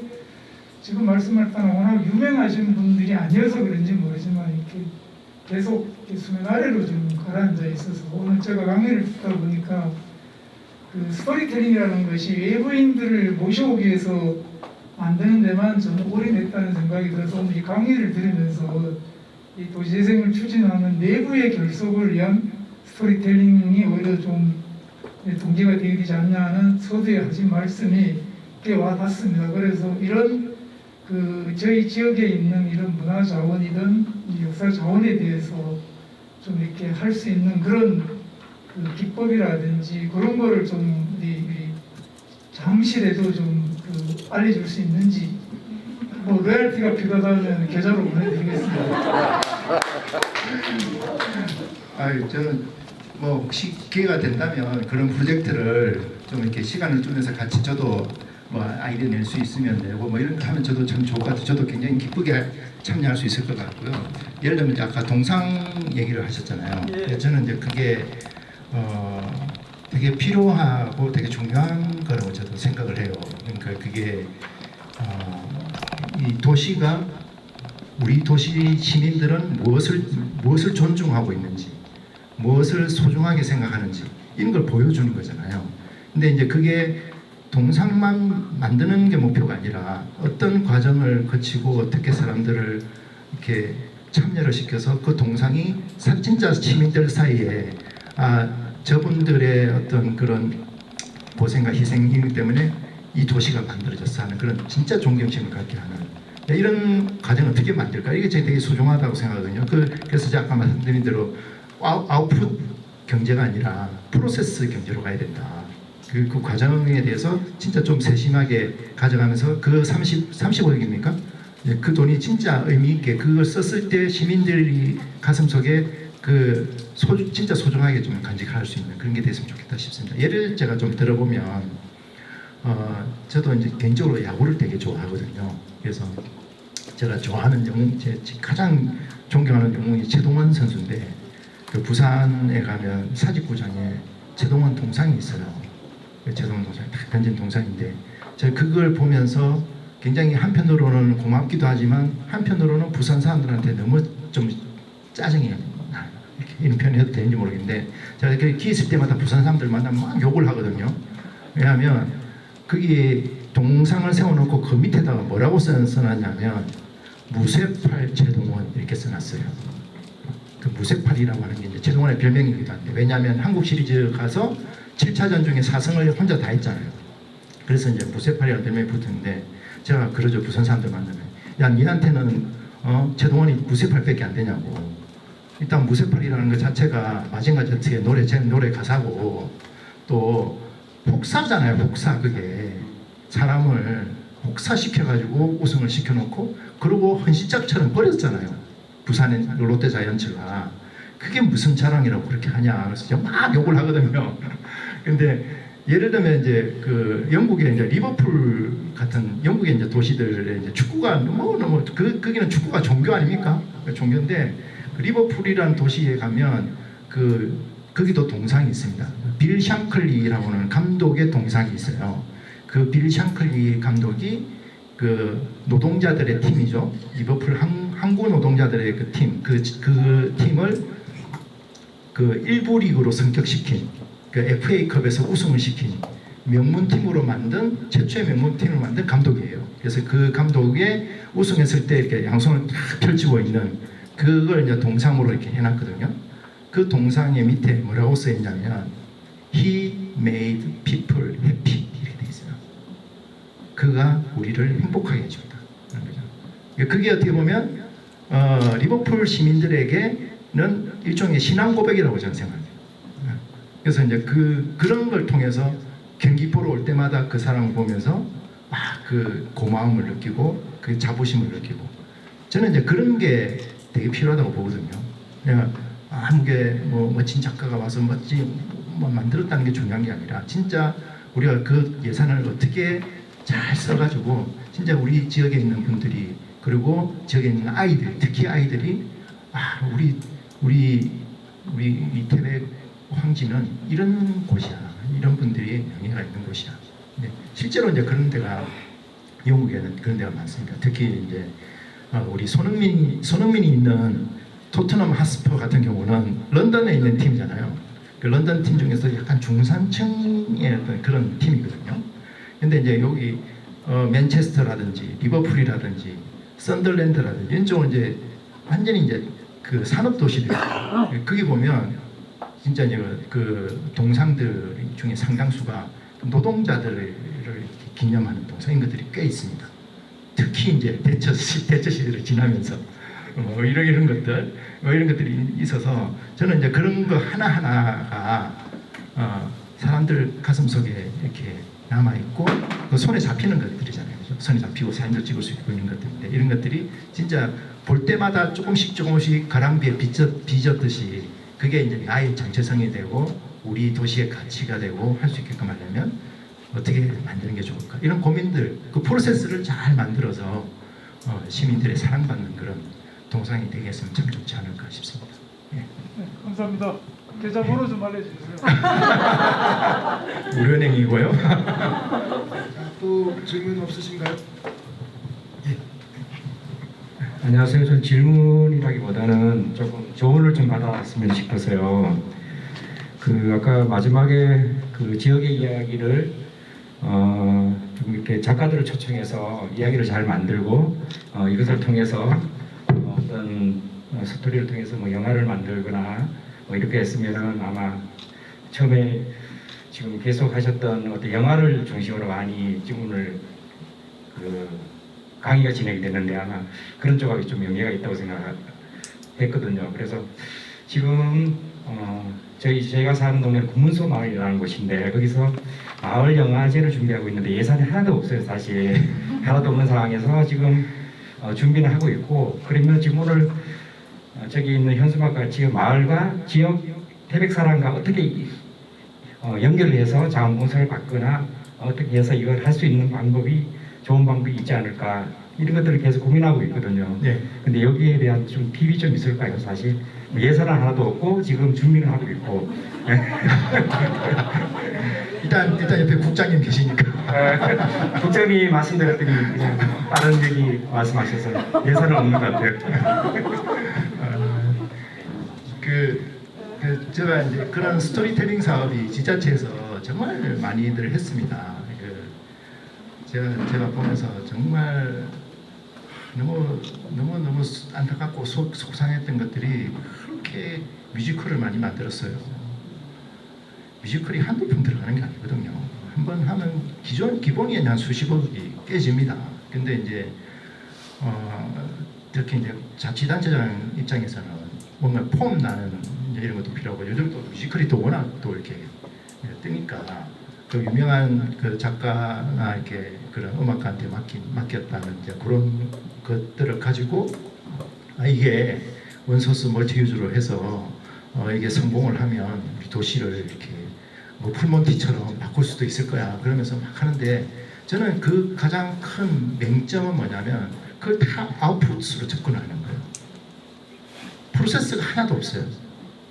프로세스가 예를 들면 이제 그 시장님 그나마 조금 식견이 있으면 좀 아는 사람, 유명한 작가, 이름난 음악가한테 의뢰를 하는 거예요. 근데 그거는 어떤 의미에서는 되게 면피로서는 되게 좋아요. 그렇잖아요. 그래서 우리 지자체에서도 웬만하면은 심사를 다 대학 교수들한테 주지 않습니까? 나 그 상당 부분은 면피하려고 그런다고 생각하는데 그 정도 했었는데 안 되는 건 어쩔 수 없는 거라는 식으로 나오게 되니까 제가 본 것 중에 지자체에서 그렇게 수억 수십억 돈을 들여가지고 뮤지컬 만들고 했는 것 중에 전 성공한 게 뭐가 있는지 하나도 기억이 안 나요. 제가 있는 경남 같은 경우는 8만 대장인가 갖고 막 하기도 하고 진해에 뭐 손원일 제독이라고 있는데 그분 관련된 뮤지컬도 만들고 막 해요. 막 하는데 그게 시민들한테 사이에서 회자도 되지 않고 그냥 이제 그 중간에 그 가까이 있는 분들 있잖아요. 이렇게 예총이나 이런 또 뭐 음악 하시는 분들 이런 분들 사이에서는 대단하다고 박수 치는데 일반 시민들은 아무 그 뭔데 이러고 마는 거예요.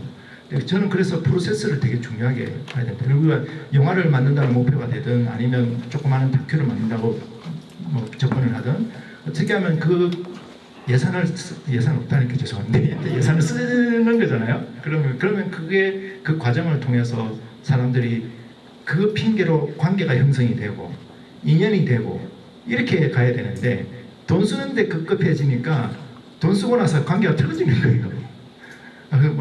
저 사람 뭐 일 안 해. 이래 버리면서 관계가 더 반대가 되잖아요. 그러니까 그런 식으로 좀 오히려 그 프로세스에 좀 관심을 많이 가지면 좋을 것 같고 그리고 예산 없을 때 그 사람을 쓸 수 있는 가장 효과적인 방법은 감동을 시키는 게 제일 좋거든요. 감동시키면 자기가 싸들고 와서라도 하지 않습니까? 이제 그게 더 어렵긴 한데 진짜 저는 보면 이제 서울에 저도 이제 서울 가까이 사는데 저는 이제 남양주 살기 때문에 서울 사정을 조금은 아는데 서울에 보면 젊은 사람들이 요즘 유튜브 세상이잖아요. 재능 있는 사람들이 너무 많아요. 진짜 뭐 하나 만들면 너무 반짝반짝하고 빛나고 이런 게 너무 많은데 하고 싶은 사람들은 넘쳐나는데 돈 나올 데가 없으니까 진짜 열악하게 하거든요. 뭐 이게 오히려 이제 뒤통수도 많이 맞고 열심히 일해줬는데 돈도 못 받고 이런 사람들이 서울에 널려 있습니다. 근데 저는 이제 그런 오히려 조금 우리가 좀 전략을 바꿔가지고 그런 좀 크리에이터들 있잖아요. 젊은 크리에이터들이 여기 와서 좀 감동을 좀 받게 한다든지 그런 어떤 자리를 좀 마련해서 여기 오는 서울만큼 돈이 안 들 테니까 살아가는데 뭐 그런 좀 프로그램을 좀 만들어서 오히려 여기서 정을 붙이게 만든다든지 뭐 이런 식으로 해서 좀 꼬시는 방법도 있지 않을까. 제가 이번에 오늘 오면서 조금 놀랬던 게 저희 집이 이제 남양주 덕소거든요. 제가 혹시해서 검색을 해보니까 덕소에서 바로 오는 기차가 있더라고요. 청량예술은 하루에 4대가 있더라고요. 그래서 저 깜짝 놀랐어요. 나 이거 다음에는 한번 우리 집사람이랑 1박 2일로 여행을 와야 되겠다. 접근성이 그 보니까 되게 기차도 꽉꽉 차 있더라고요. 근데 이제 전부 다 좀 이렇게 연세 드신 분들이 주로 많고, 근데 이게 교통이 굉장히 좋은 편인데 이런 것들을 좀 잘 활용을 하면 젊은이들한테도 되게 매력적이지 않을까. 젊은이들이 좋은 데만 간다는 거는 절대 아니거든요. 왜냐하면 잘 아시지 않습니까? 요즘은 젊은이들이 뭐 갖고 움직이냐면 인스타에 자기가 좀 뭔가 멋진 사진을 올릴 수 있으면 거의 자기 걸 다 희생하면서도 간단 말이죠. 근데 그 멋진 거라는 게 이제 남들 안 하는 걸 해야 되는 거예요. 뭔가 의미도 있으면서 뭔가 이렇게 친구들한테 자랑거리가 되는 거면 자기들이 고생을 하더라도 갑니다. 근데 그걸 우리가 줄 수 있냐는 거죠. 그걸 저는 충분히 가능하다고 봅니다. 저 막장이라는 이 공간도 그런 스토리도 그런 면에서 우리가 어떻게 그런 사람들을 꼬실까? 좀 이렇게 좀 접근을 해보면 어떨까? 이런 생각을 해봅니다. 시간이 거의 되어 가는데요. 꼭 한마디 해야 되겠다 하는 분 계신가요? 예.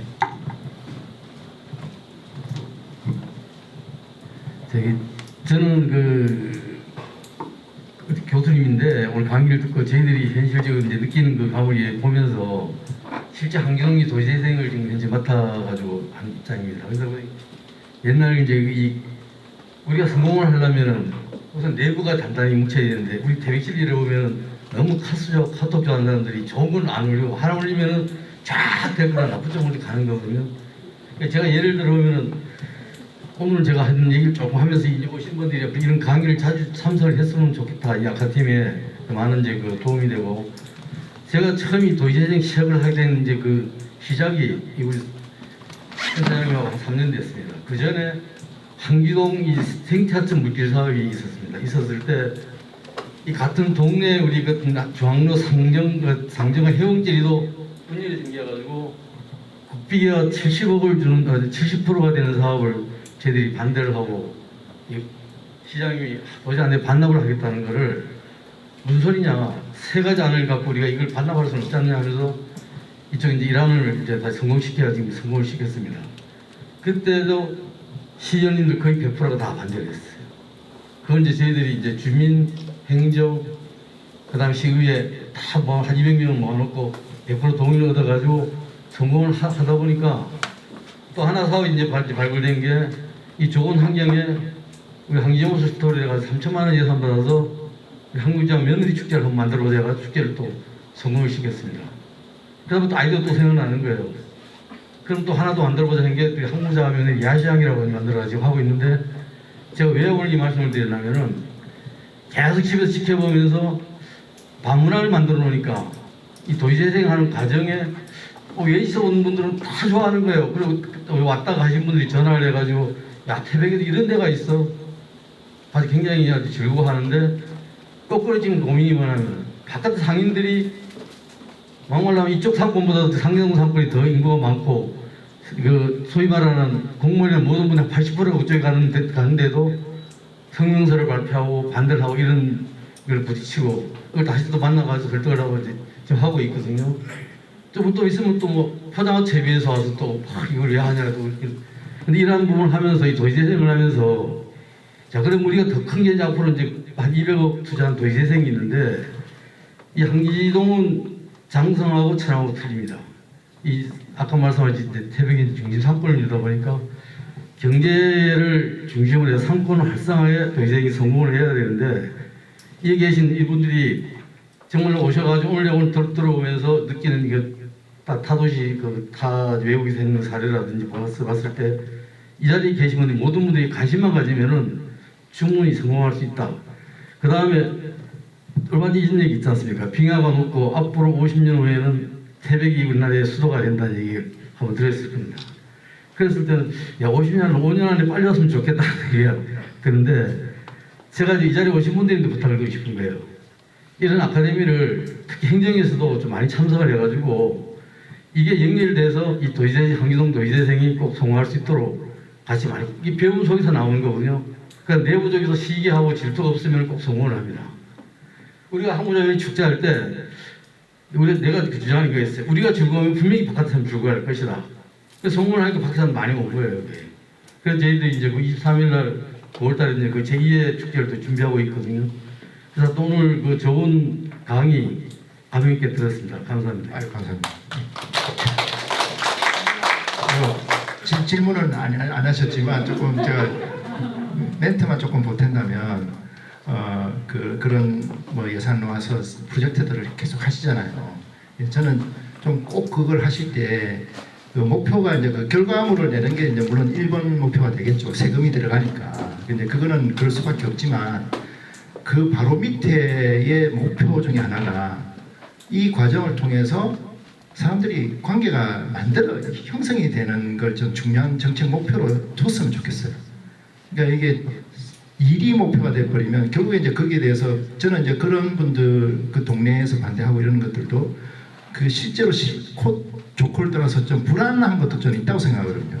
혹시 우리가 배제되는 거 아니야? 뭐 이런 불안감, 뭐 이런 것도 저는 있을 거라고 생각하기 때문에 결국에 다 사람이 하는 건데 우리가 이런 일을 하면서 기왕이 아니죠. 이거는 필수죠. 이런 일을 하는 목표가 우리가 이걸 통해서 옛날에는 사실 상관없는 마을이라고 생각했는데 이런 걸 통해서 상관이 있는 마을이 되고 서로가 우호적인 마을이 되고 이걸 이제 중요한 목표를 가지고 한다면 저는 일하는 방식이나 이런 데서 되게 조금 태도나 이런 것들이 달라질 수 있다고 보거든요. 저는 그런 부분들을 조금 중요한 가치로 접근을 해서 하시면 저는 결과적으로도 우리 마을이 조금씩 단단해지고 좀 이렇게 조화로워지고 그렇게 되지 않을까 그렇게 한번 생각을 해봅니다. 이상입니다. 제가 이 마지막 자리에 여기 앉아 있는 이유가 있거든요. 특별히 이렇게 특명을 받은. 그래서 지금 이제 총 8회인데 7분이 외부에서 오실 거예요. 그래서 저희는 한 분 한 분이 대단히 소중한 상황이고 그래서 때를 써서 뭔가 또 오게끔 만들어야 되는 이런 특명이 있습니다. 그리고 지금 의원님들이 지금 세 분이나 와 계시고 국장님도 와 계시기 때문에 때와 더불어서 부탁을 좀 드리고 싶은 게 있어요. 사실 이제 오면서 제가 첫 강의가 저는 너무너무 좋았던 이유가 제가 여기 오면서 계속 제안을 드리고 있는 게 영화를 하나 만들었으면 좋겠습니다라고 하는 제안을 계속 드리고 있는 중입니다. 근데 영화라고 하는 게 한두 푼 되는 게 아니잖아요. 아무리 저예산이라도. 그리고 우리 동네에 영화를 이렇게 뭔가 이렇게 이 상업적으로 성공할 수 있는 영화를 만들 만한 인력은 아직은 없습니다. 근데 현재 다큐멘터리 감독들이 두 분이 외부에서 와 있어요. 지역에서 뭘 해보겠다라고 하는 분들이 와 있고, 그다음에 지역 출신들이 극영화를 만들겠다고 지금 2편까지 만들어 놓은 상황입니다. 물론 뭐 이렇게 썩 퀄리티가 좋지는 않아요. 근데 어찌됐든 간에 영화들을 만들고 있는 중이고 그 뭐 대본도 직접 쓰시고 카메라도 잡고 또 같이 이 출연도 했어요. 우리 코디님 같은 경우도 첫 번째 영화 엑스트라 주연 예. 조연 예. 그런 것들을 했는데요. 영화를 만들고 싶은데 돈도 없고 사람도 아직 준비되어 있지 않고 그 돈을 끌어오려고 그러니까 제가 끌어올 수 있는 게 아니라 행정도 같이 움직이고 주민도 움직여야 되는 상황이라서 거기까지 가기 너무 멀다라고 판단을 좀 했습니다. 그래서 저희가 이제 제안들을 몇 번 드렸는데 아직 이게 반응이 없으셔서 못하고 있는 것 중에 하나가 뭔가 하면 시나리오 공모전을 하자라고 하는 거를 제안을 좀 드렸어요. 극영화 내지는 다큐멘터리 영화를 만들기 위해서 시나리오 공모전을 우리 태백에 있는 사람들과 이제 여러 가지고 아이디어들을 모으는 작업들을 좀 하는 것과 그다음에 뭐 그 아이디어들을 자꾸 이렇게 모으다 보면 멋진 작가님들 와서 다 붙어주지 않겠나, 그다음에 감독님도 와서 붙어주지 않겠나라고 하는 이제 희망사항이 있습니다. 근데 이게 눈에 잡히는 게 아니다 보니까 우리 담당 공무원들이 일단 오케이 해야 이게 뭔가 서류를 만들고 올라갈 수 있거든요. 설득 잘 안 돼요. 솔직하게 말씀드리면 설득 잘 안 돼요. 그리고 또 겁을 냅니다. 이걸 올리면 시장님이 어떻게 받을까라고 하는 것과 더불어서 의회에 가서 계속 깨지거든요. 뭔가 잘한다고 칭찬받는 경우가 별로 없어요. 아직까지 제가 와 있는 동안. 그러다 보니까 뭔가 아이디어를 내는 거에 대해서 자꾸 주춤거립니다. 그래서 다른데 행정도 많이 만나보셨고 의원님도 만나보셨잖아요. 그래서 요거를 어떻게 하면 잘 설득될 수 있을까라고 하는 그 팁과 예. 그다음에 제 이야기를 들으면서 뭔가 도움을 좀 주실 수 있는 방안이 없을까? 자, 10분만 더 있으면 하나 강의를 더 할 수 있는데 그건 조금 그렇고 그 유튜브에 그 검색을 하나 해보세요. 그 문발리에서 생긴 일이라고 하는 발리에서 생긴 일 아시죠? 그 앞에 문자가 하나 들어가요. 문발리에서 생긴 일이라고 하는 드라마가 3편이 있습니다. 그거 한번 보시면서 참고를 하시면 좋을 것 같은데 그게 뭐냐면 파주시의 문발동 사람들이 만든 드라마예요. 그게 시에서 만든 건 아니고 주민들이 만들었는데 그 전사가 좀 있는데 그 동네에서 드라마 작가가 한 분 계신데 그분이 뭐 주민 참여 무슨 예산 뭐 이런 게 있다고 해서 한번 써본 거예요. 써서 이제 제안서 냈는데 그게 덜컥 됐네. 덜컥 돼가지고 1,200만 원인가 지원이 나왔어요. 그 갖고 마을 주민들이 모여서 3편의 드라마를 만들었습니다. 근데 이제 저는 이제 그거 보면 대단한 내용이 있고 그러지 않아요. 근데 이제 그 과정이 영화를 만드는 게 목표가 아니라 그 영화를 만드는 과정에서 마을이 만들어지는 거죠. 그게 그렇게 보니까 마을에 카메라 만지는 사람도 있고 대본 조금 써본 사람도 있고 뭐 이렇게 마을에 있는 사람들 재능을 보니까 있는 거예요. 그런 사람들이 모여서 막 이런 거 해보는 게 너무 재밌는 거예요. 그게 즐겁잖아요. 그게 추억이 되고 그게 이제 목적이 되는 거죠. 그래서 저는 제일 감동 깊었던 게 그분들이 이제 3편을 만들고 그 파주 문발동 주민자치센터에서 그 필름 오픈한 걸 말하니까 그 영화제 발표회를 한 거예요. 발표를 할 때 그 입구에 레드 카페 깔고요. 그리고 이제 그 스태프들 레드 카페 가는 거죠. 그 동네 잔치를 하는 거예요. 잔치를 해서 박수하고 그럼 이제 거기 당연히 파주시장이 오겠죠. 파주시장이 오면 파주시장이 와서 인사만 시키고 마이크 안 줘요. 주인공은 여기 우리 감독과 배우들이니까 파주시장 또 기쁘게 박수 쳐주고 그러니까 그런 것들이 제가 이제 말씀드리는 과정이라고 저는 생각하거든요. 우리가 이제 저도 이제 그 영화를 만들자라는 결과물로 오면 제가 이제 아까 뮤지컬 갖고 막 욕을 한 것처럼 그 영화 만든다고 영화 누가 볼 건데요? 그거 뭐 작가가 뭐 유명한 사람 한다고 해서 성공한다는 보장이 있어? 이렇게 가버리면 진짜 답이 없는 거예요. 근데 그게 아니라 이런 과정을 통해서 동네에 이제 예를 들면 그 핑계 대고 우리 여기 황지 중학교, 초등학교 뭐 오디션도 막 보고, 그리고 이제 스태프들 뭐 연출이나 이런 것들은 조금 이제 경험 있는 분들이 온다 그러면 조연출 이런 애들은 이제 또 동네에서 또 하고 마을에 또 그거 핑계 대고 배우 오디션 캐스팅도 해보고 막 이런 것들 하면 동네가 좀 이렇게 갖고 시끌시끌하지 않습니까? 그럼 뭐 하는 거야? 뭐 이러면서 그러면서 이제 그게 하나 과정이 모여가지고 몇 월 며칠 날 그거 한다 그러면 최소한 거기에 참여하거나 내 친구가 참여하거나 가족들이나 이런 사람들이 올 거 아니에요. 그럼 그게 동네의 화제가 되고 동네에서 뭔가 했구나. 그러니까 그거 보면서 최소한 우리 동네 사람들끼리는 낄낄거리면서 이렇게 볼 수 있는 뭐 추억을 하나 만드는 거죠. 저는 이제 그런 포맷으로 간다 그러면 이렇게 할 게 되게 많을 것 같아요. 너무 이렇게 멋진 걸 만들려고 하면 힘들어지는데 그래서 저는 이제 과정으로서의 그런 어떤 스토리텔링 사업 그런 것들을 좀 해보시면 어떨까 제 아이디어입니다.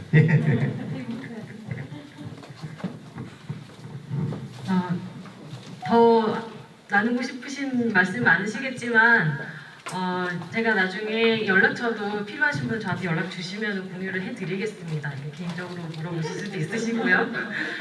늦은 시간까지 지금 10분 이상이 지체가 됐는데 늦어졌지만 다들 아직 대부분 돌아가지 않으시고 자리를 지켜주셔서 너무 감사드리고요. 날씨가 어설프니까 조심히 돌아가시고 다음 주에는 걷기 이야기라는 주제로 이재선 선생님 오실 겁니다. 다음 주에도 여기서 밝은 모습으로 그대로 뵙겠습니다. 감사합니다. 조심히 돌아가세요.